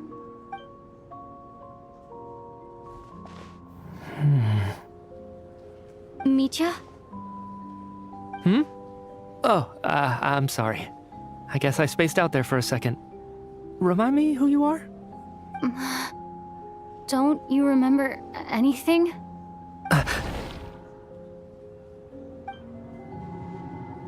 Yeah, I remember now, comrade. Looks like we guessed right. Just like me when Odette found me at the Armory Palace. For some reason, everyone killed by the Ruler of Death eventually came back to life. Just with one catch. They forgot what happened while they were dead. Odette and the others have already forgotten everything. Why were you able to remember this time? Could this be the reason? You said this is the Ruler of Death's symbol, right? I don't see anything there. You don't? Huh. Okay, I guess that makes sense. I carved this into my hand in the afterlife, so it's not visible in the physical world. Does that mean I carved this symbol into my soul? What an unsettling thought. Still, at least I get to remember what happened. I suppose it's a blessing in disguise. What about you, though? The ruler of death mentioned that you're a descender? Is that why you can remember? A full explanation would get complicated very quickly, but that's essentially it. Well then, now that it's all over, let's figure out what we've learned. The first thing I notice is that everything here is precisely as we left it, right before our deaths. This confirms that time passes differently in the afterlife than in the real world. They say that right before death, time slows down and your whole life flashes before your eyes. That must be how you know you have one foot in the afterlife by that point. Anyway, clearly the few days we spend in the afterlife probably only amounted to a few short minutes in the real world.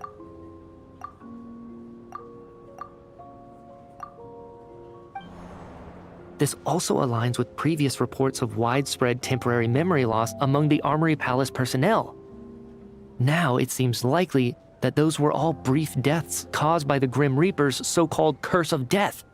To those unaware of the truth, dying and coming back to life must feel similar to a short bout of catatonia.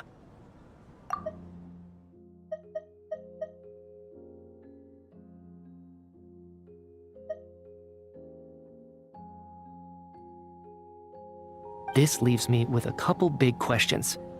What are the conditions that trigger this so-called curse of death? And why are we resurrected after we die? If nothing else, I think it shows that killing us wasn't her ultimate goal. We still don't know her true reasons for subjecting us to death. Right. This time only got complicated because of the situation with the theater's ley lines. That's why she had to approach it differently.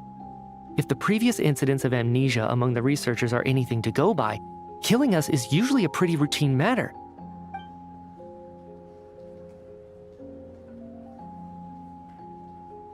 Come to think of it, wasn't I about to note something down before I died? I can't remember what it was, but I think it was something related to my research project. Sorry, Traveler. I'll catch up with you again later. Right now, I have to make a trip back to the Armory Palace. Ma'am, if I may, no one of your description has ever shown up in my investigations into Mr. Mitia's friends. Yet, you two seem very familiar with each other. Could you perhaps tell me where he was in such a rush to get to? And, by the way, have we ever crossed paths? Forgive the presumptuousness, but I feel a vague and indescribable sense of familiarity about you. I can explain everything. Could you help me gather everyone in the theater in one place?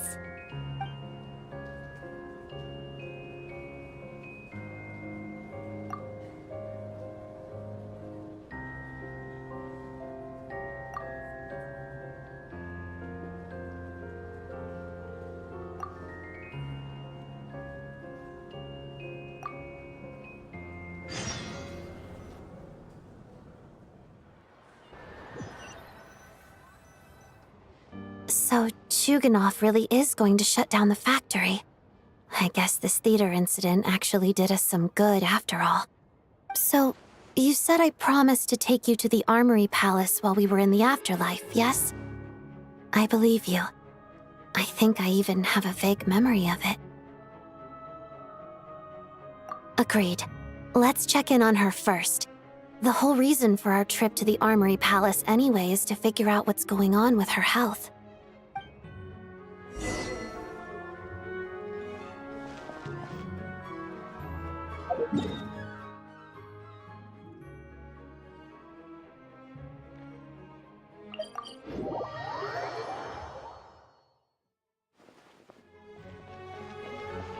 Ad Astra Abyssos.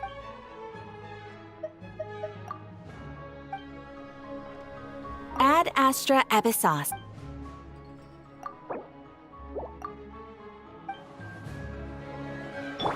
Welcome to the Adventurers Guild, my lady.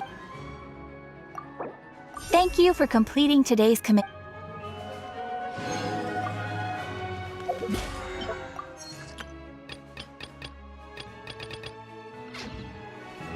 Take a break? Pick up the pace. Pick up the pace.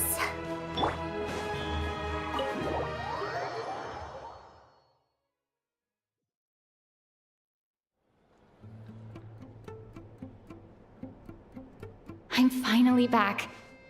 Even though a long time has passed from my perspective, as far as Paimon's concerned, I probably just went out to watch a very short show.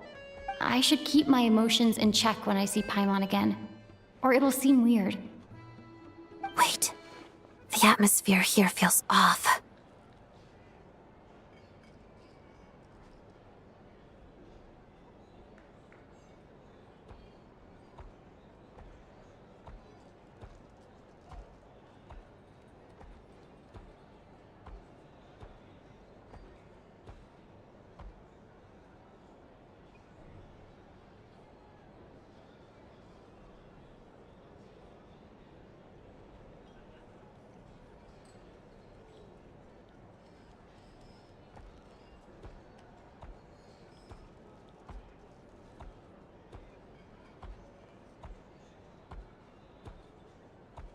Shh. Stay quiet. Let's go inside and take a look. Have we still not been able to notify Child yet? We need new orders. What if that person comes back again?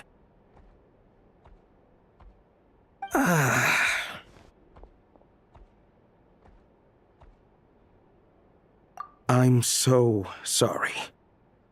Under the circumstances, there was really nothing we could do. Tell me, what happened to Paimon? It was the Jester. He came here in person and escorted Miss Paimon away. He's the director of the Fatui. His authority supersedes all others and cannot be questioned. There was nothing we could do. How long ago did he leave? And what was Paimon's status? It was about an hour ago. Miss Paimon was fast asleep at the time. The Jester simply walked off with her as if it was only natural. I assure you, he absolutely did not use any force. Do you know where they went? The Armory Palace, most likely. Lord Piero, the Jester, has been overseeing the experiments there lately, keeping a close eye on their progress. Everyone in the Fatui has heard about it by now. I'm surprised he came in person. Whatever his reason for taking Paimon, he'll most likely return to the Armory Palace first, which is exactly where we were headed anyway. Then lead the way, Odette. Okay, let's go.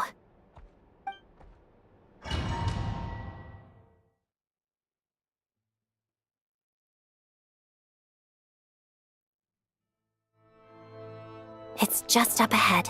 Quick, let's get inside. No, I'll go alone. You know I'm planning to force my way in. You're with the Fatui, so you should stay outside. I was hardly planning on taking you through the official channels anyway. I'm here to force my way in, just like you. I may be a Fatus, but I'm also Lelek, enemy of Project Stuja. Paimon's safety is paramount right now. With me around, you'll have an extra pair of hands. There might be devices inside that are easier for an insider to deal with. If you say so. Let's go. There's no time to hesitate.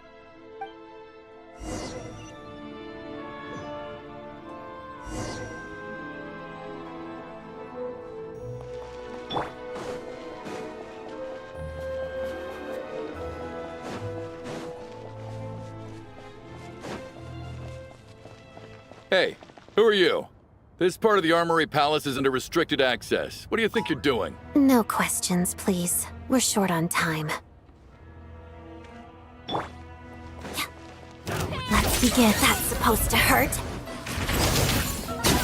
Defensive mode engaged. Right here. Right now. Ha! Yeah!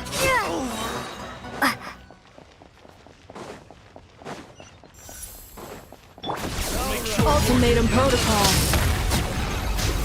Condense! Right here, right now. Emerge. How tiresome.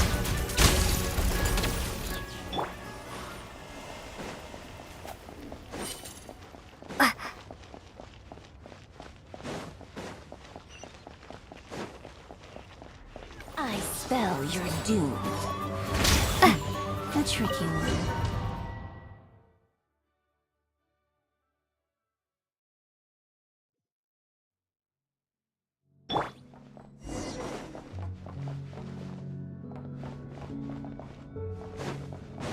Do you have a pass?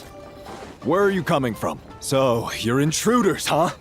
Then don't blame me for what happens next!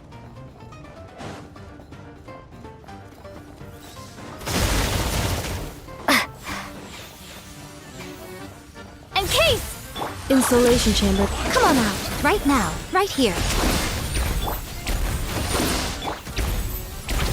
Pirouette. Didn't take too long.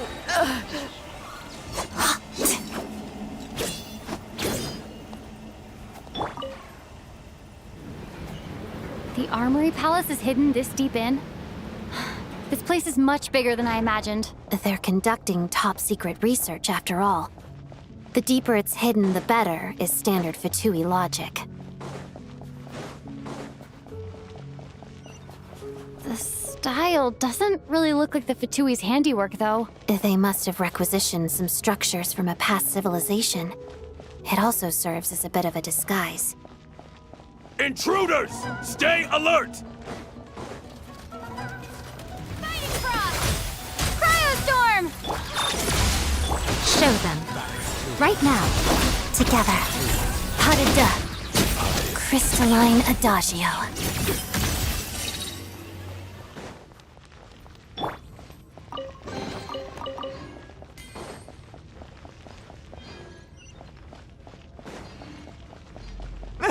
Intruders?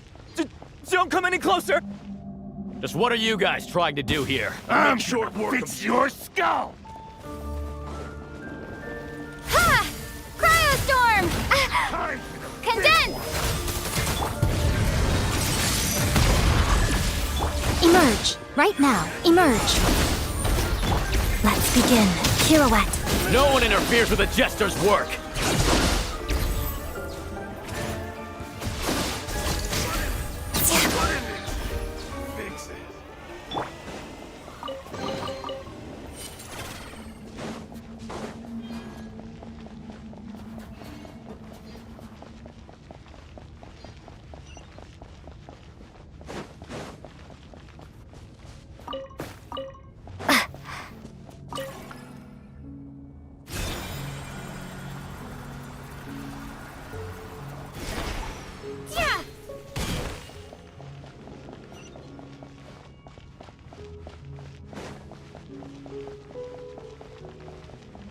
Looks like no one's guarding this place. There's something off about that decoration over there. Look out! Let's deal with these before we move on.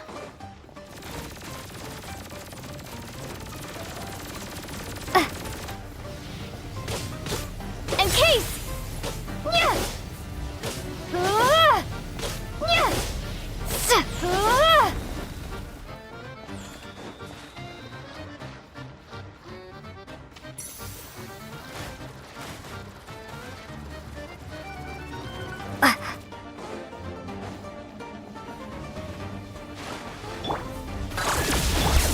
Right here. Take a break.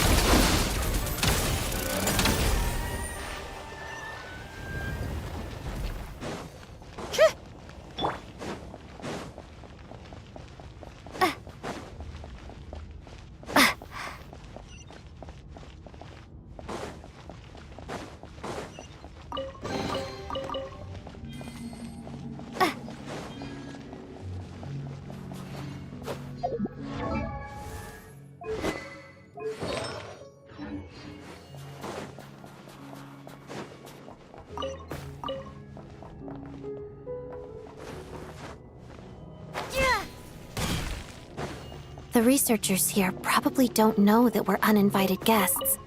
Let's try not to hurt them. What's the big star from the theater doing here? That's Miss Odette. She's a member of the Fatui. Don't tell me you didn't know that.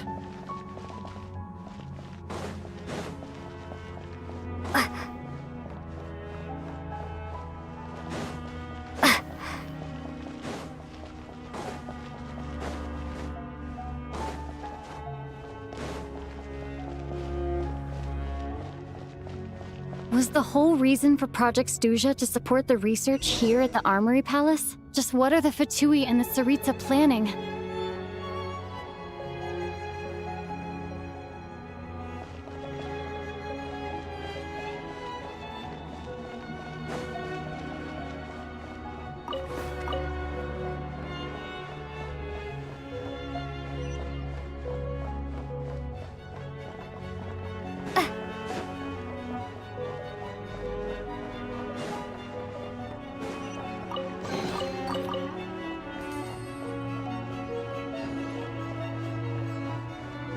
Whoa! Who are you? Never seen you around here before.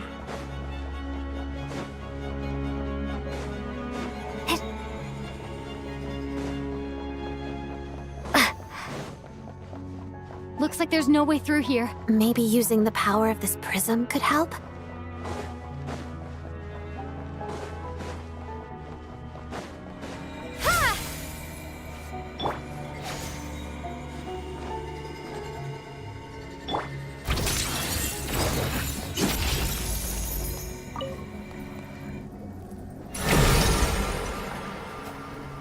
I think I see some images. It's the prism's power at play, causing images of the past to reappear, albeit only as illusions. Let's make our way through here. Paimon and the Jester? Is this another scene from the past? Yes. It looks quite old, though. I don't think it happened in the recent past.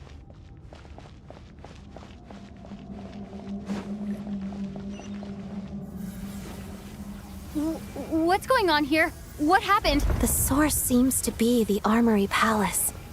They must have started some large-scale experiment. Wait, what if this has something to do with Paimon? We need to hurry!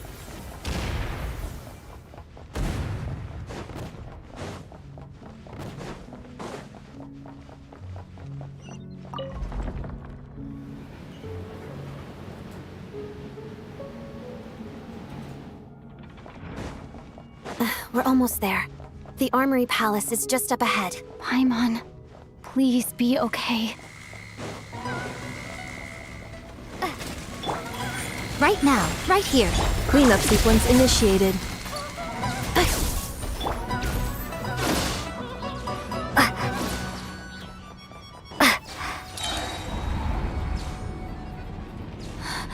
What's going on? Wait, I remember this feeling. It's the curse of death. No, not now. Why is the curse of death striking again already?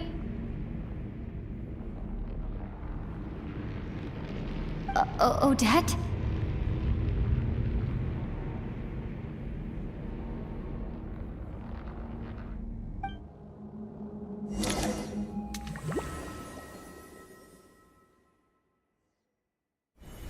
Is this the afterlife again? I need to find a way back to reality. Is that Odette's core Ignis? Could that be what just woke me up?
Odette!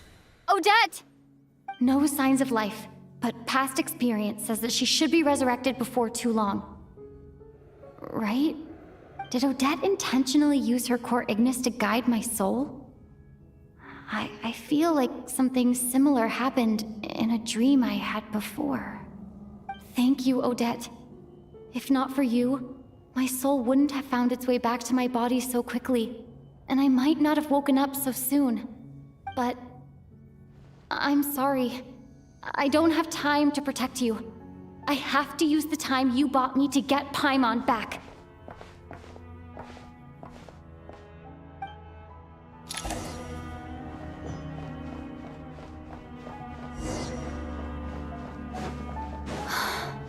Sure enough, everyone here has been Paimon! Paimon! No, wait. Paimon probably didn't escape Renova's curse either. She won't be able to respond to me right now. I'll have to find her myself.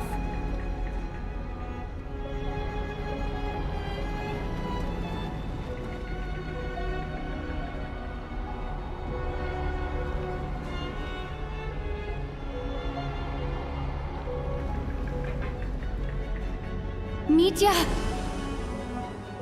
Is this the laboratory he works in? What happened here to trigger the curse of death again so soon? I'll have to ask him when he wakes up. Finding Paimon has to take priority now.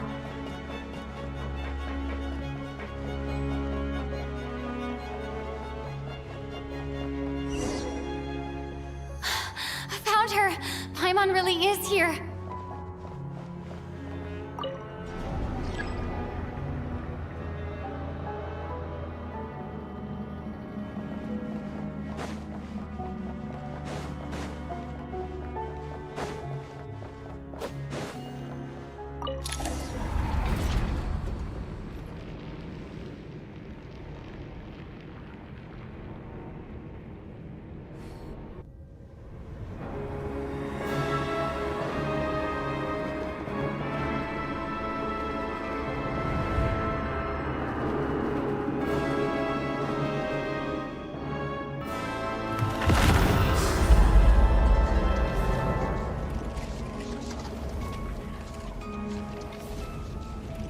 You don't learn, do you?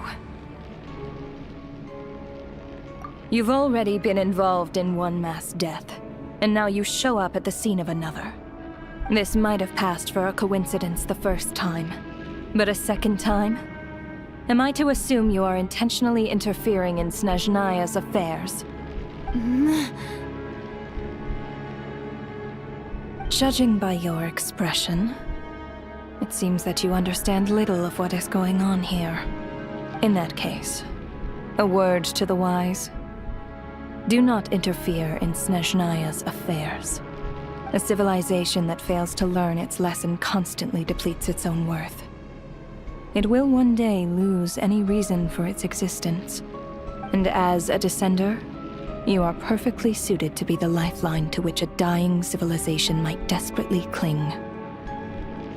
Consider your position carefully. No advice needed. I'll make my own judgments. Suit yourself. When the day of reckoning arrives, not even a descender can hope to escape unscathed. The time for resurrection fast approaches. The mortals here are not yet worthy to behold my form. So that will be all for today.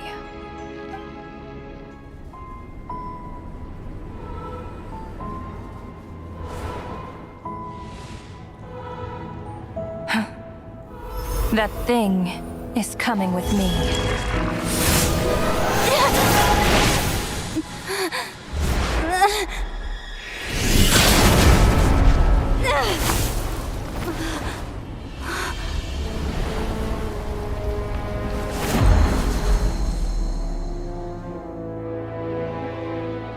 You awoke sooner than I thought. The curse of immortality is stubborn, unable to enter the ley lines, yet not content to remain a spirit. Ruler of death, what do you want?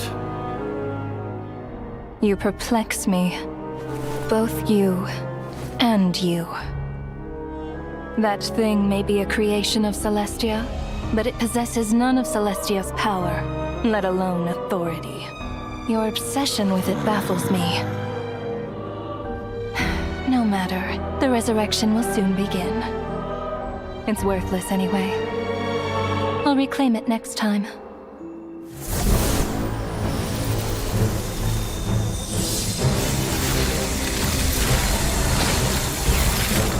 Hey, who says there'll be a next time?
I missed you, Paimon.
What are you talking about? We haven't even been apart for that long, have we? It was... different this time. You seem to be in pretty good shape. Yeah, Paimon's back in tip-top condition. It's the weirdest thing. Paimon fell asleep earlier, and when she woke up, she found herself here. The Jester and that guy talking to him used some kind of energy on Paimon, and she could kind of feel it canceling out that other thing that was making her feel unwell. So, Mitya helped too? Apologies for leaving in such a hurry at the theater earlier. I was in a rush to verify some theories. Rest assured that your companion is perfectly safe. We reversed the effects that the experimental energy had on her. The Jester specifically instructed me to do so. I suppose this is our first official meeting, Traveler. I could not let Paimon suffer in her condition for a moment longer, and so I simply took her without explanation. I hope you do not mind. But why would a big shot like you care about what happens to Paimon?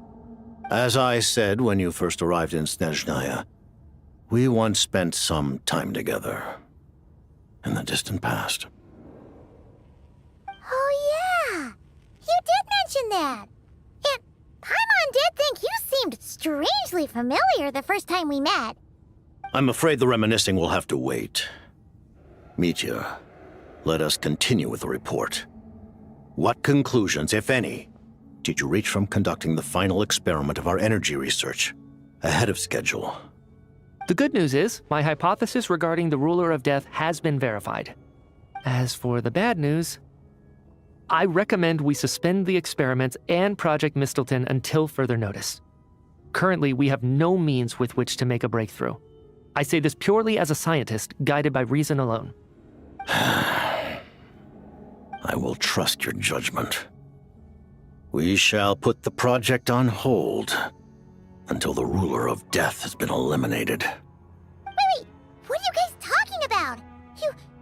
You want to get rid of Renova? Like, how? By killing her? By whatever means necessary, so long as it removes the threat she poses to us. Until then, everything we do will be in vain. After what just happened, I've ascertained Renova's goal, or rather, the trigger condition for the Curse of Death.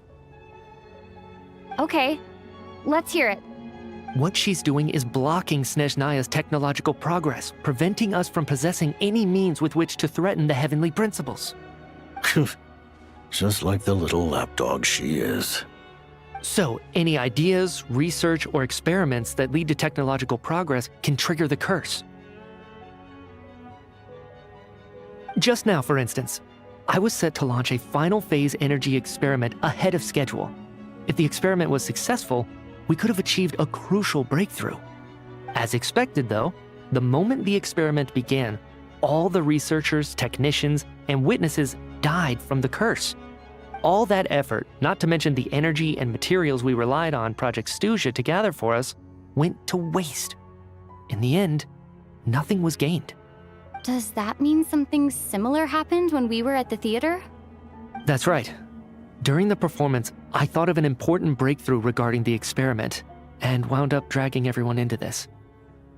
So the nature of the curse seems to be something like, when moments of technological progress occur, all life in the vicinity is taken away.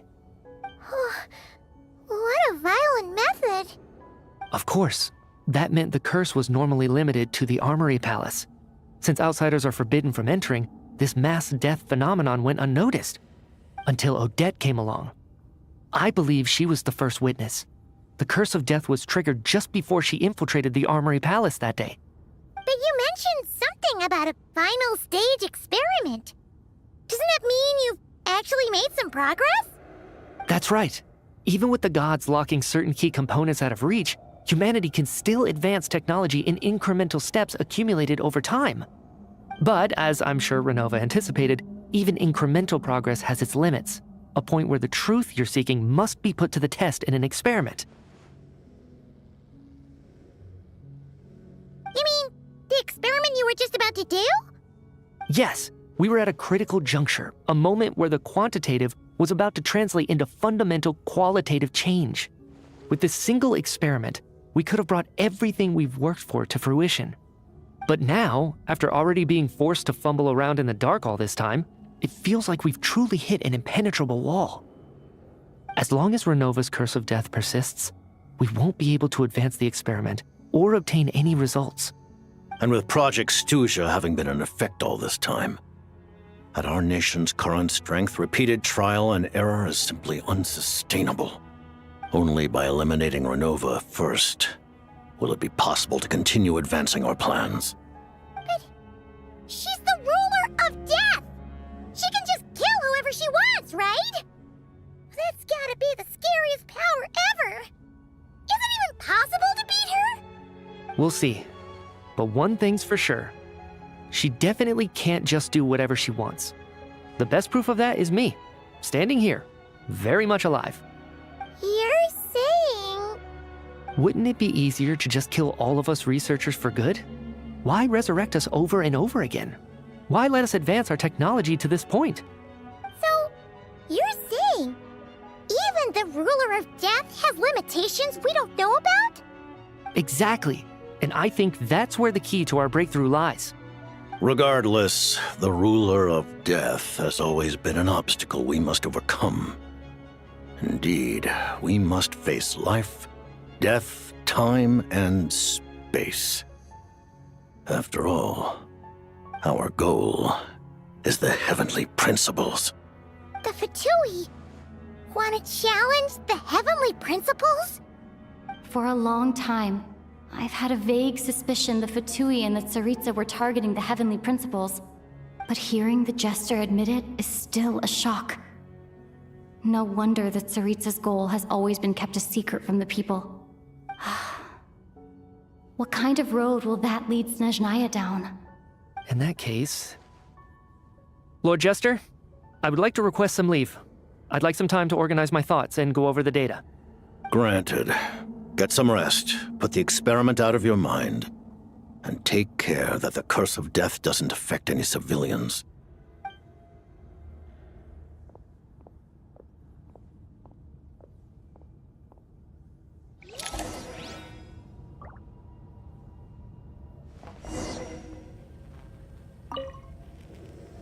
While there is yet time, allow me to offer you my hospitality, honored guest of Snezhnaya. Is there anything you wish to know?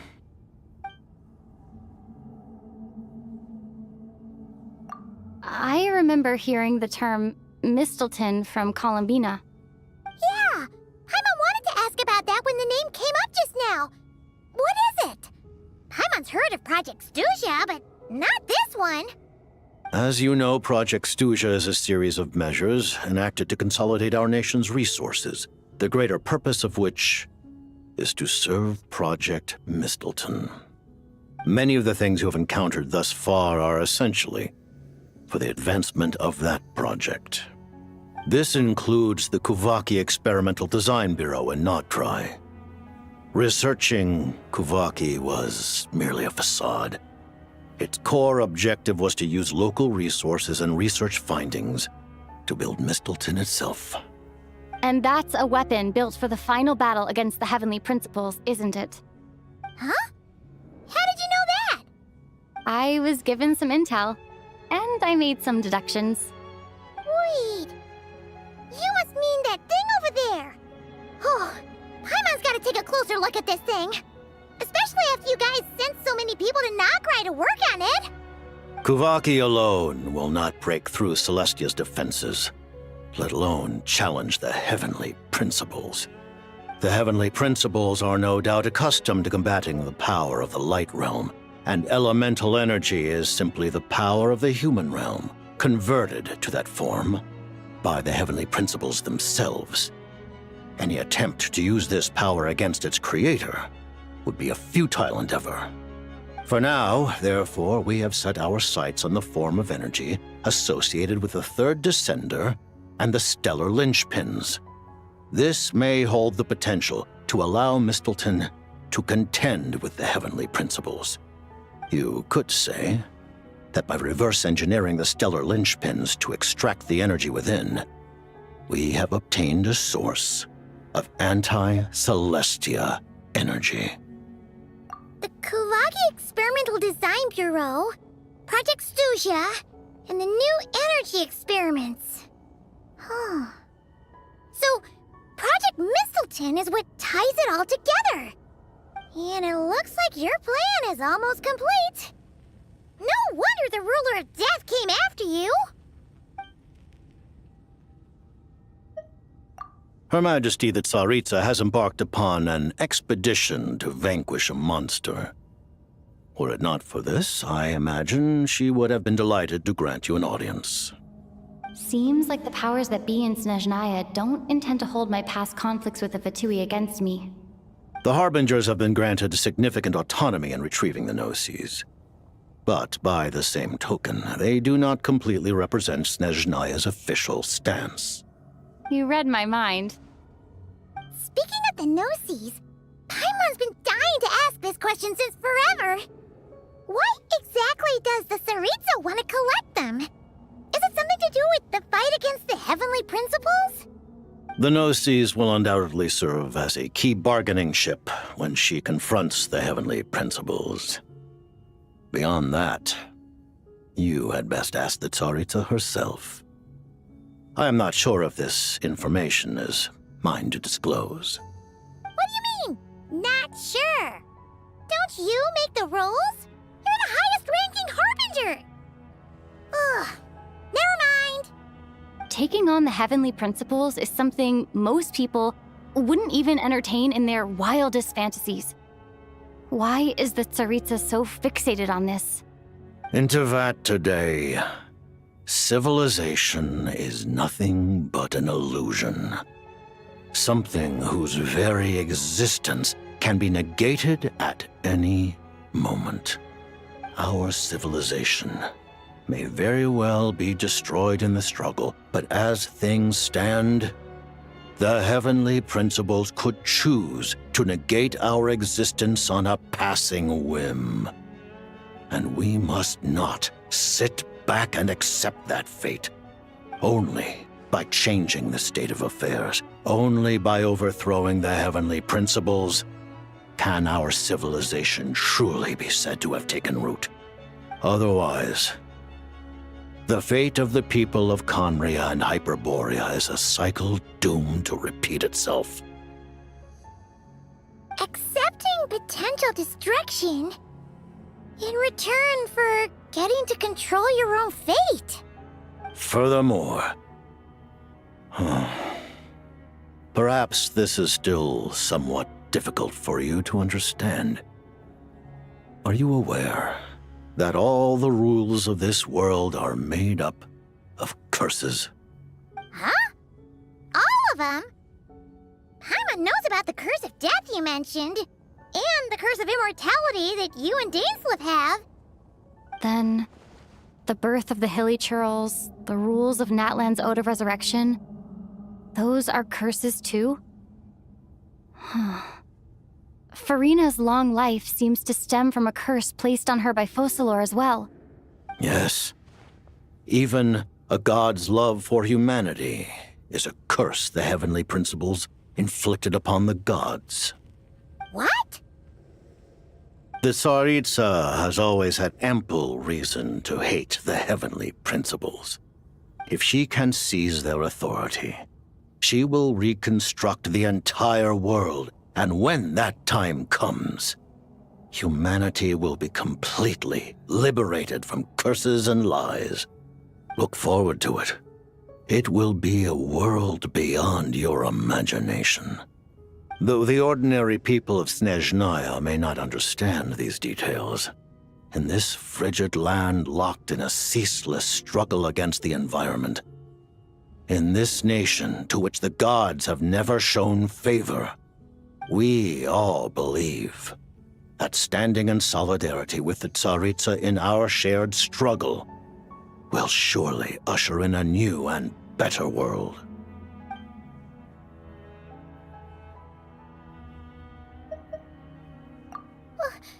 Paimon really doesn't remember.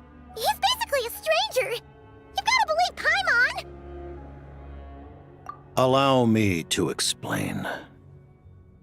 The reason Paimon reacted to the anti-Celestia energy developed by the Armory Palace is because she comes from Celestia herself. More specifically, she is one of its creations. Paimon? A creation of Celestia? Oh, right. I was blinded by anger earlier, but thinking back on it, Renova also said that Paimon is a creation of Celestia, but she lacks Celestia's power or authority. As you know, the lunar fragments in Nodcry were pulled down from the sky using Fatui technology. But the first application of this technology was in Conria over 500 years ago. I used this technology upon the heavens, and the response I received was none other than Paimon, descending from Celestia. I presented her to the Vinster King, but he took no interest in this gift, nor did it satisfy him.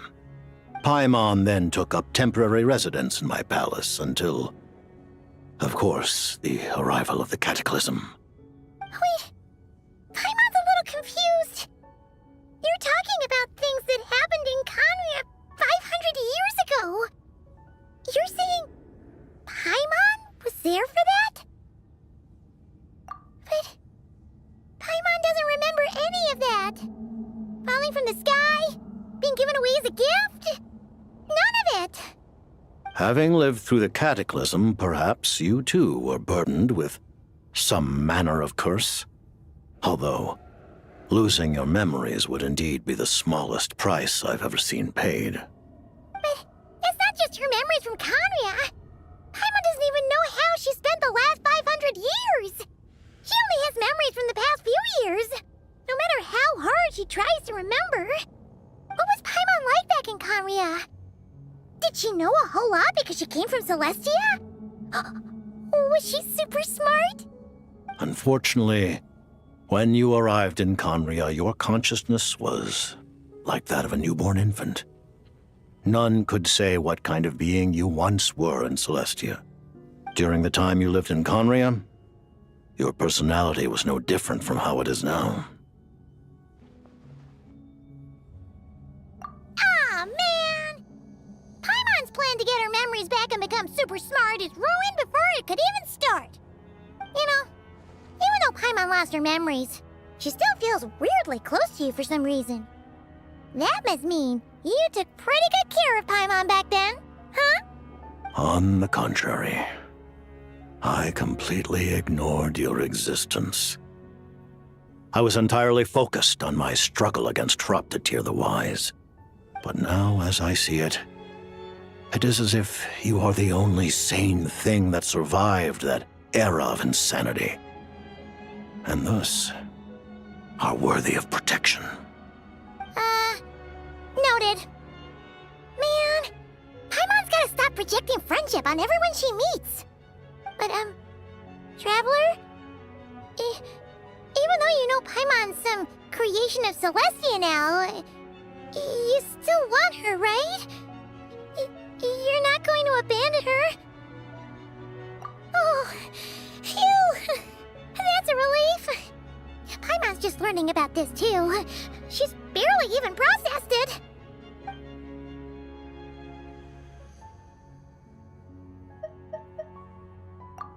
Thank you for telling me so much.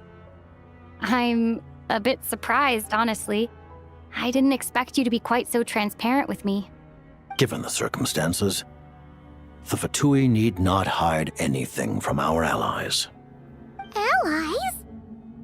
To advance Project Mistleton, we must first resolve our issue with the Ruler of Death. And if I presume correctly, you have no intention of letting her actions go unpunished either, do you? That's right. Ever since she said she intends to reclaim Paimon when we next meet, I figured reconciliation was out of the question. Against an opponent of this caliber, deliberating over our allegiances would waste time we do not have. We must join forces unreservedly with whomever we can, if we are to stand anything like a fighting chance. You're going to challenge the Ruler of Death? Just for Paimon? But Paimon's only... Thank you! Oh, thank you! Oh, gee! Now Paimon doesn't even know what to say! Anyway, Paimon's super touched! The Tsaritsa will return in triumph in short order, and the Fatui shall hold internal discussions regarding the enemy. The time for us to meet again will come very soon. Got it. Thanks for your help with Paimon. I'll be sure to look after her for you. There was just one other thing. Well, it's just a request, really. Paimon really wants to see what this Mistleton thingy you're gonna use against the Heavenly Principles looks like. Of course, Paimon knows it's top secret and stuff, but she just had to ask. It's okay if the answer's no. Certainly you may. Whoa! For real? Actually, maybe it's best not to. What if her nova suddenly pops up again? She might take this chance to... While the technology is not yet fully developed, it has nevertheless reached the stage where Celestia's creations are unable to damage it. In that regard, you may rest assured. Oh. Wow. No wonder Paimon felt so out of sorts recently, even though I was super far away. Alright then! Paimon's ready to take a sneaky peek at this top secret super weapon!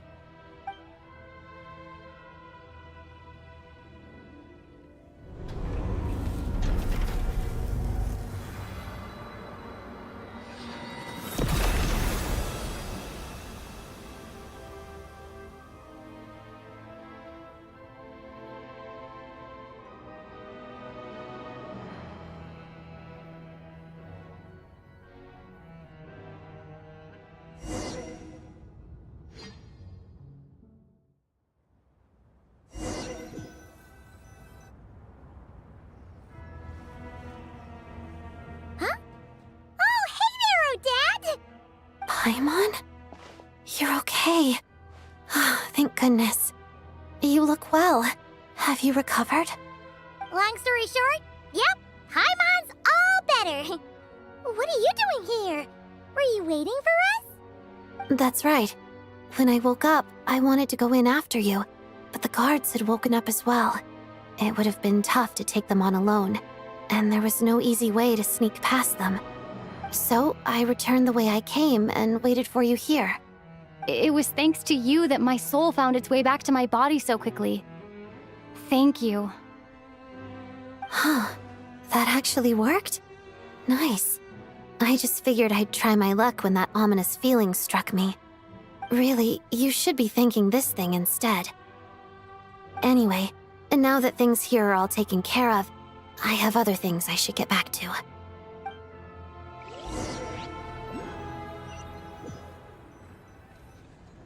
Ah, Director Chuganov, you're back.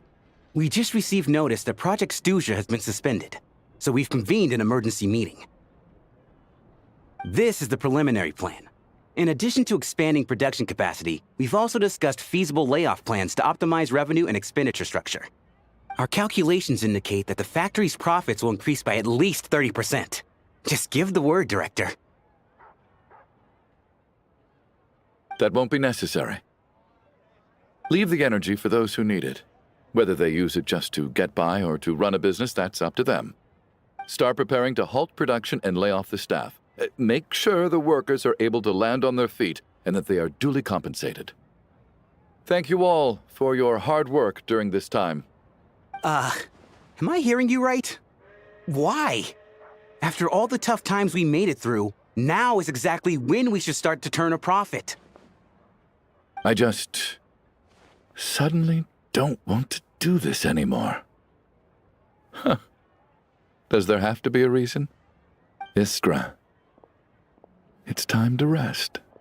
Dear esteemed members of the Rokot, given the effects of Lelik's radical actions upon our organization's reputation and social stability, a decision has been made to permanently withdraw this codename from use. Considering that Lelik did what they did for the benefit of the people, the Rokot has nevertheless negotiated with the authorities, ultimately securing a waiver for all penalties due to them. Lelik will be suspended for a period of time. Depending on their future performance, they may be allowed to adopt a new codename and continue acting as part of the Rokot. The purpose of this notice is to remind everyone once again that motives and methods are equally important when one operates in the shadows. Even with Project Stuja's suspension and our interim operational victory, we must guard against complacency and rashness and work to consolidate the progress we have made so far.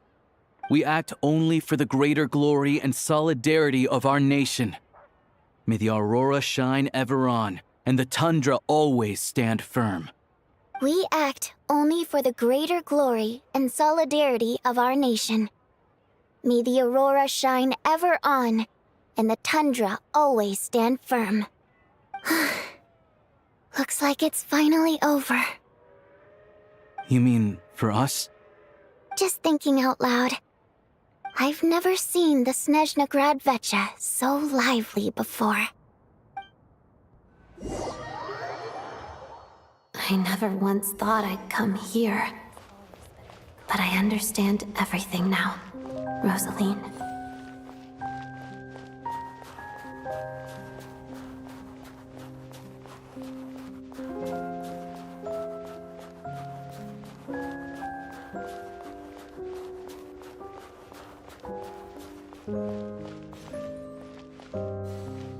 I've seen Spirit Seeker performed many times, including by your mother.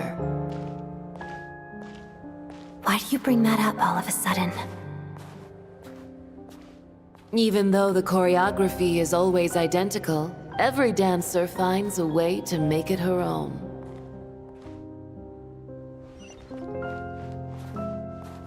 So you actually want to talk to me about ballet? I just think it would be a pity if the dance was lost to history. She didn't teach it to you, did she? That was an unusually subtle taunt for you.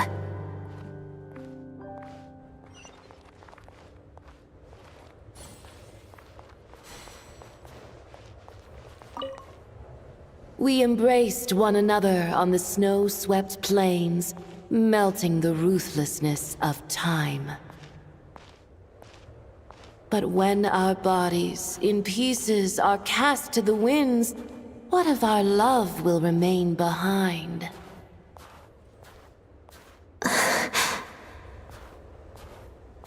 Don't tell me you can't sing. Shush.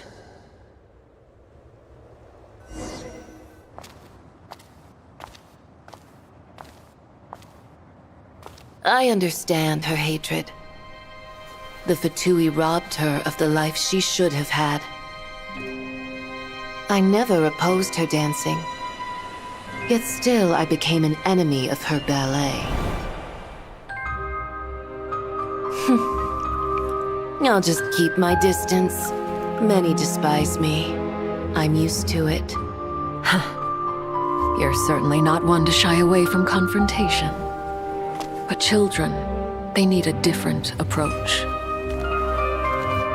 I'm hardly the most maternal figure. Yet, she is a child. In my experience, while a father commands authority, he must still yield to love. You should tell her what you think about her dancing.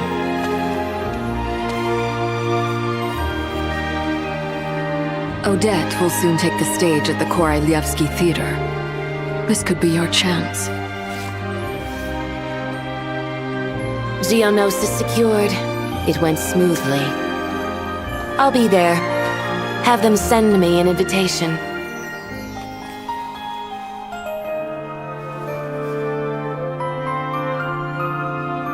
Sadly, things didn't work out. Her final words are inside that block of ice. This? Aren't these for monitoring her subordinates? Not yours. This one isn't her witch's flame, but my two worlds' flames. The two worlds' flames can burn away memories. It was my parting gift to Rosaline.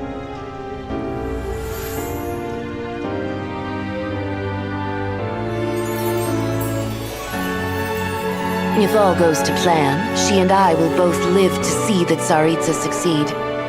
I believe she'll find peace. But if anything happens to me, she needn't follow in my footsteps. The cryo-energy will fade away in time. Then the two worlds' flames will burn away all memories of the Fatui. She'll be free to dance. She deserves this. I will handle the aftermath. The choice is yours, child.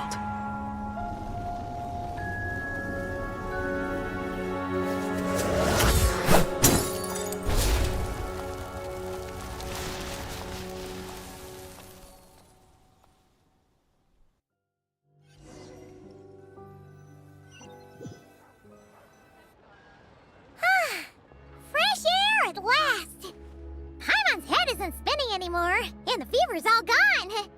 Paimon's finally free to fly again. Oh, it's nice to finally know where Paimon came from, too. It did make Paimon a little nervous at first, but it's such a relief now. Like, who cares if Paimon's a creation of Celestia? She's probably not anyone that important. Probably just the fairy of food and fun or something. And like you said, this doesn't have to change anything between us. You're not gonna just... Hey! Hurry up! Why are you walking so slowly? You've spent the last few days lying in bed and stuffing your face. I didn't think you'd be able to fly this fast. Says who? Paimon's as agile as ever. They don't call her White Floaty for nothing. Paimon originally wanted to check out the bookstores in Snezhnograd, but she's more in the mood for flying around right now, so let's save that for later. Wait, they've got light novels from Yai Publishing House here too. Huh? And this is Paimon's favorite mystery story from Fontaine! Wow! It got a sequel! The local Snezhnayan books look pretty interesting too, but also kinda heavy. Not the easiest things to look around. I thought you were in the mood for flying around. Paimon can read while she flies. Hey! Look at these two dolls! Which do you like better?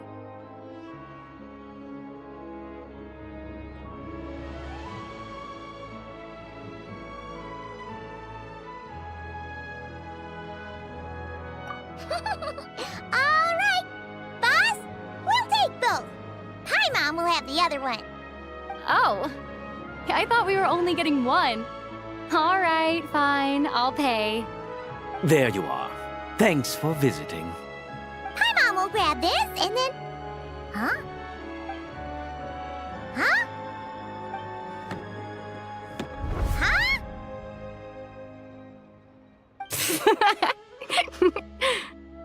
How many layers does this thing have? And what are you laughing at? Huh. You knew all along, didn't you? A whole bunch of people are gathered over by the plaza. Hey, look! That looks like Tartaglia! Hey, Tartaglia! I know that voice.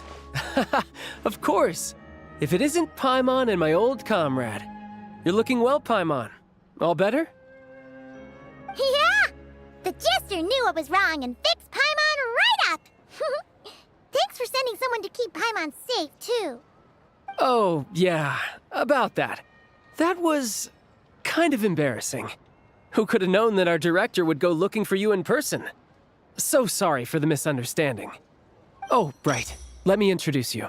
This is my little sister, Tonya. Hello, Tonya.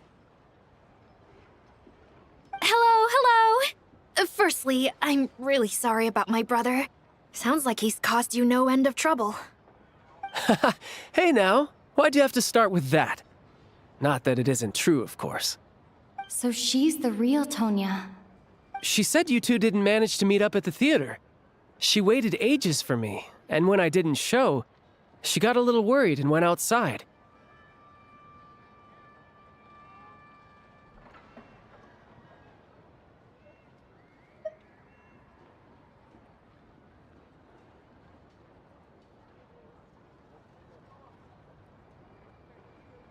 I know, right? He didn't bother to say a word to me. I searched up and down the city for him, and he only told me about it when I finally caught him at the gates of Glupov. I've been rushed off my feet lately, so I didn't get the chance to go home. I just figured the Traveler would fill you in when she got there. Well, the snow was bad, and you're never late. So I was really worried about you. How was I supposed to know that you'd stood me up? I'm sorry, Tonya. I really am. I'll make it up to you somehow. Just... please don't tell Mom and Dad. Although the mix-up led to a series of misunderstandings, it's probably for the best that the real Tonya didn't get caught up in that mess. Besides, it's obvious that Tartaglia isn't usually one to break a promise. He only gave his ticket to me because he had to look into Lilac.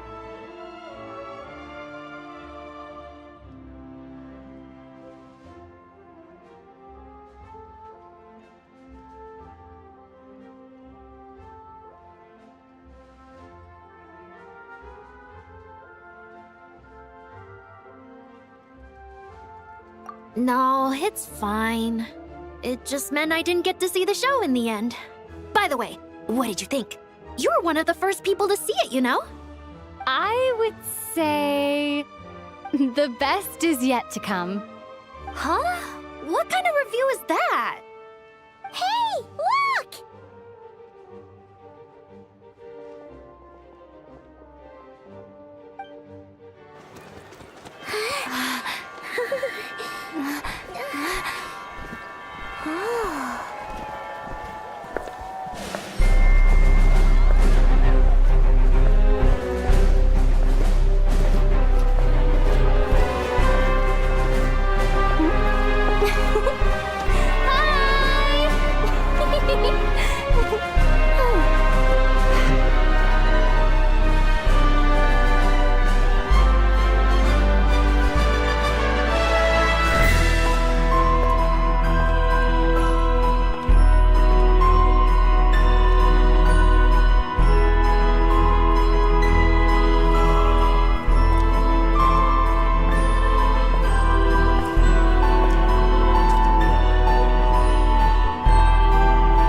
Not bad!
Pick up the pace.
Take a break?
Yeah.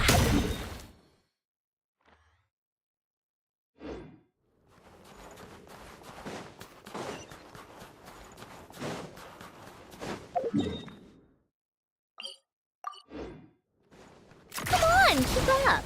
Pick up the pace.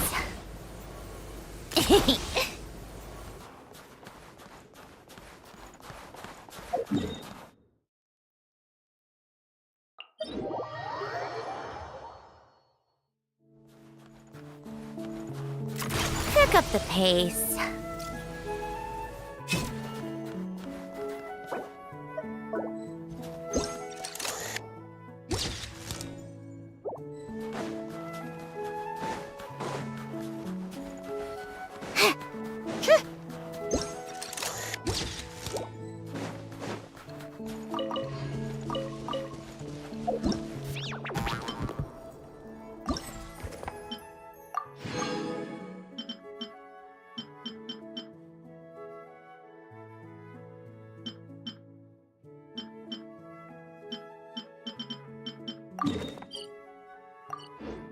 How tiresome. Pick up the pace.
Come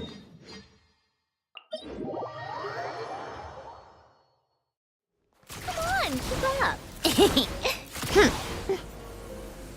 Pick up the pace.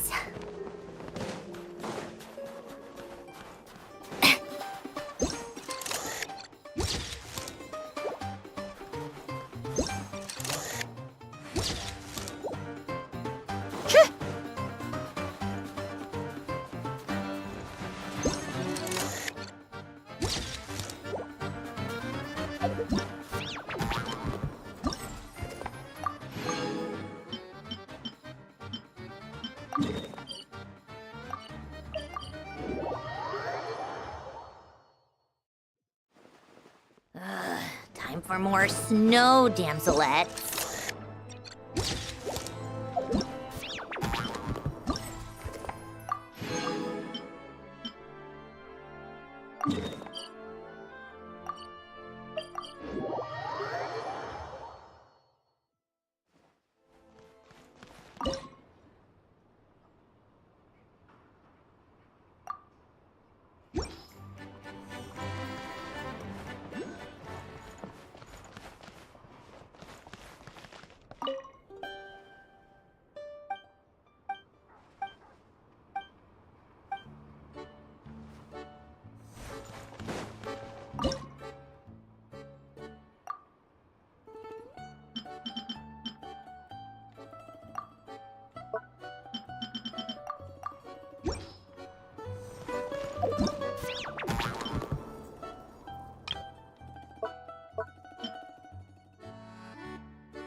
Pick up the pace.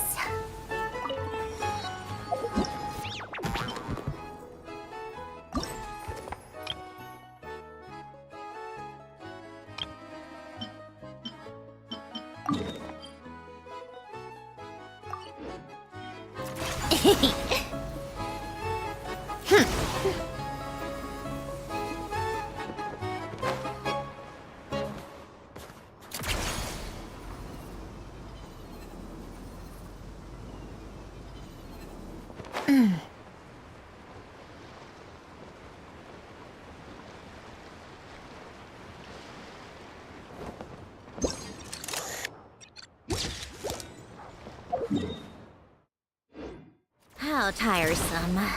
Pick up the pace.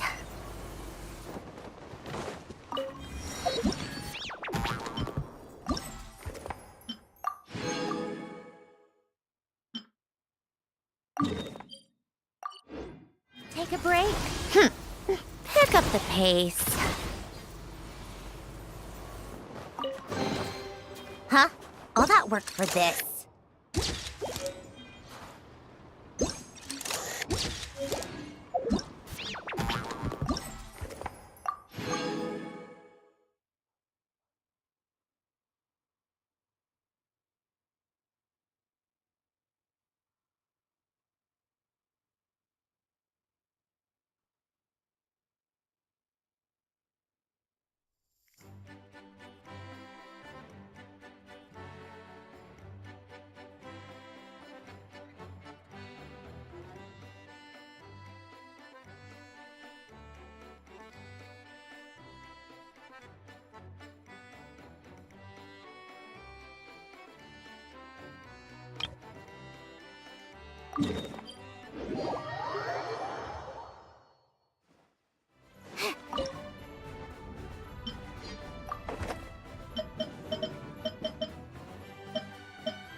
Come on, keep up.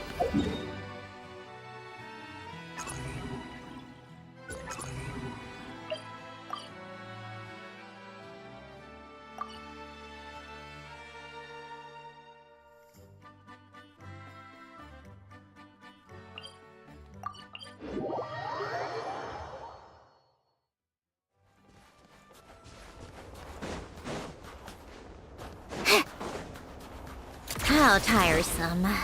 Pick up the pace.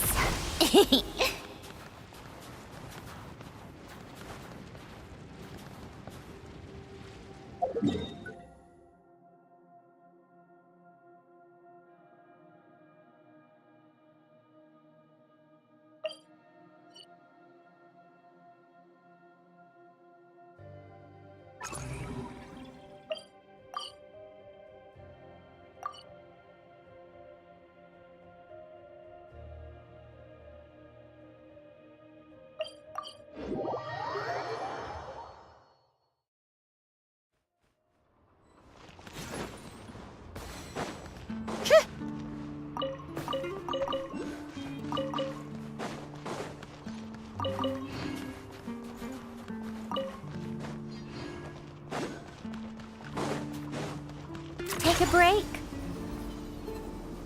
Pick up the pace.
about time we... for another tea party, don't you think? I wonder... else's way.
We meet at last. Shower me with a dash of froth! Show no mercy!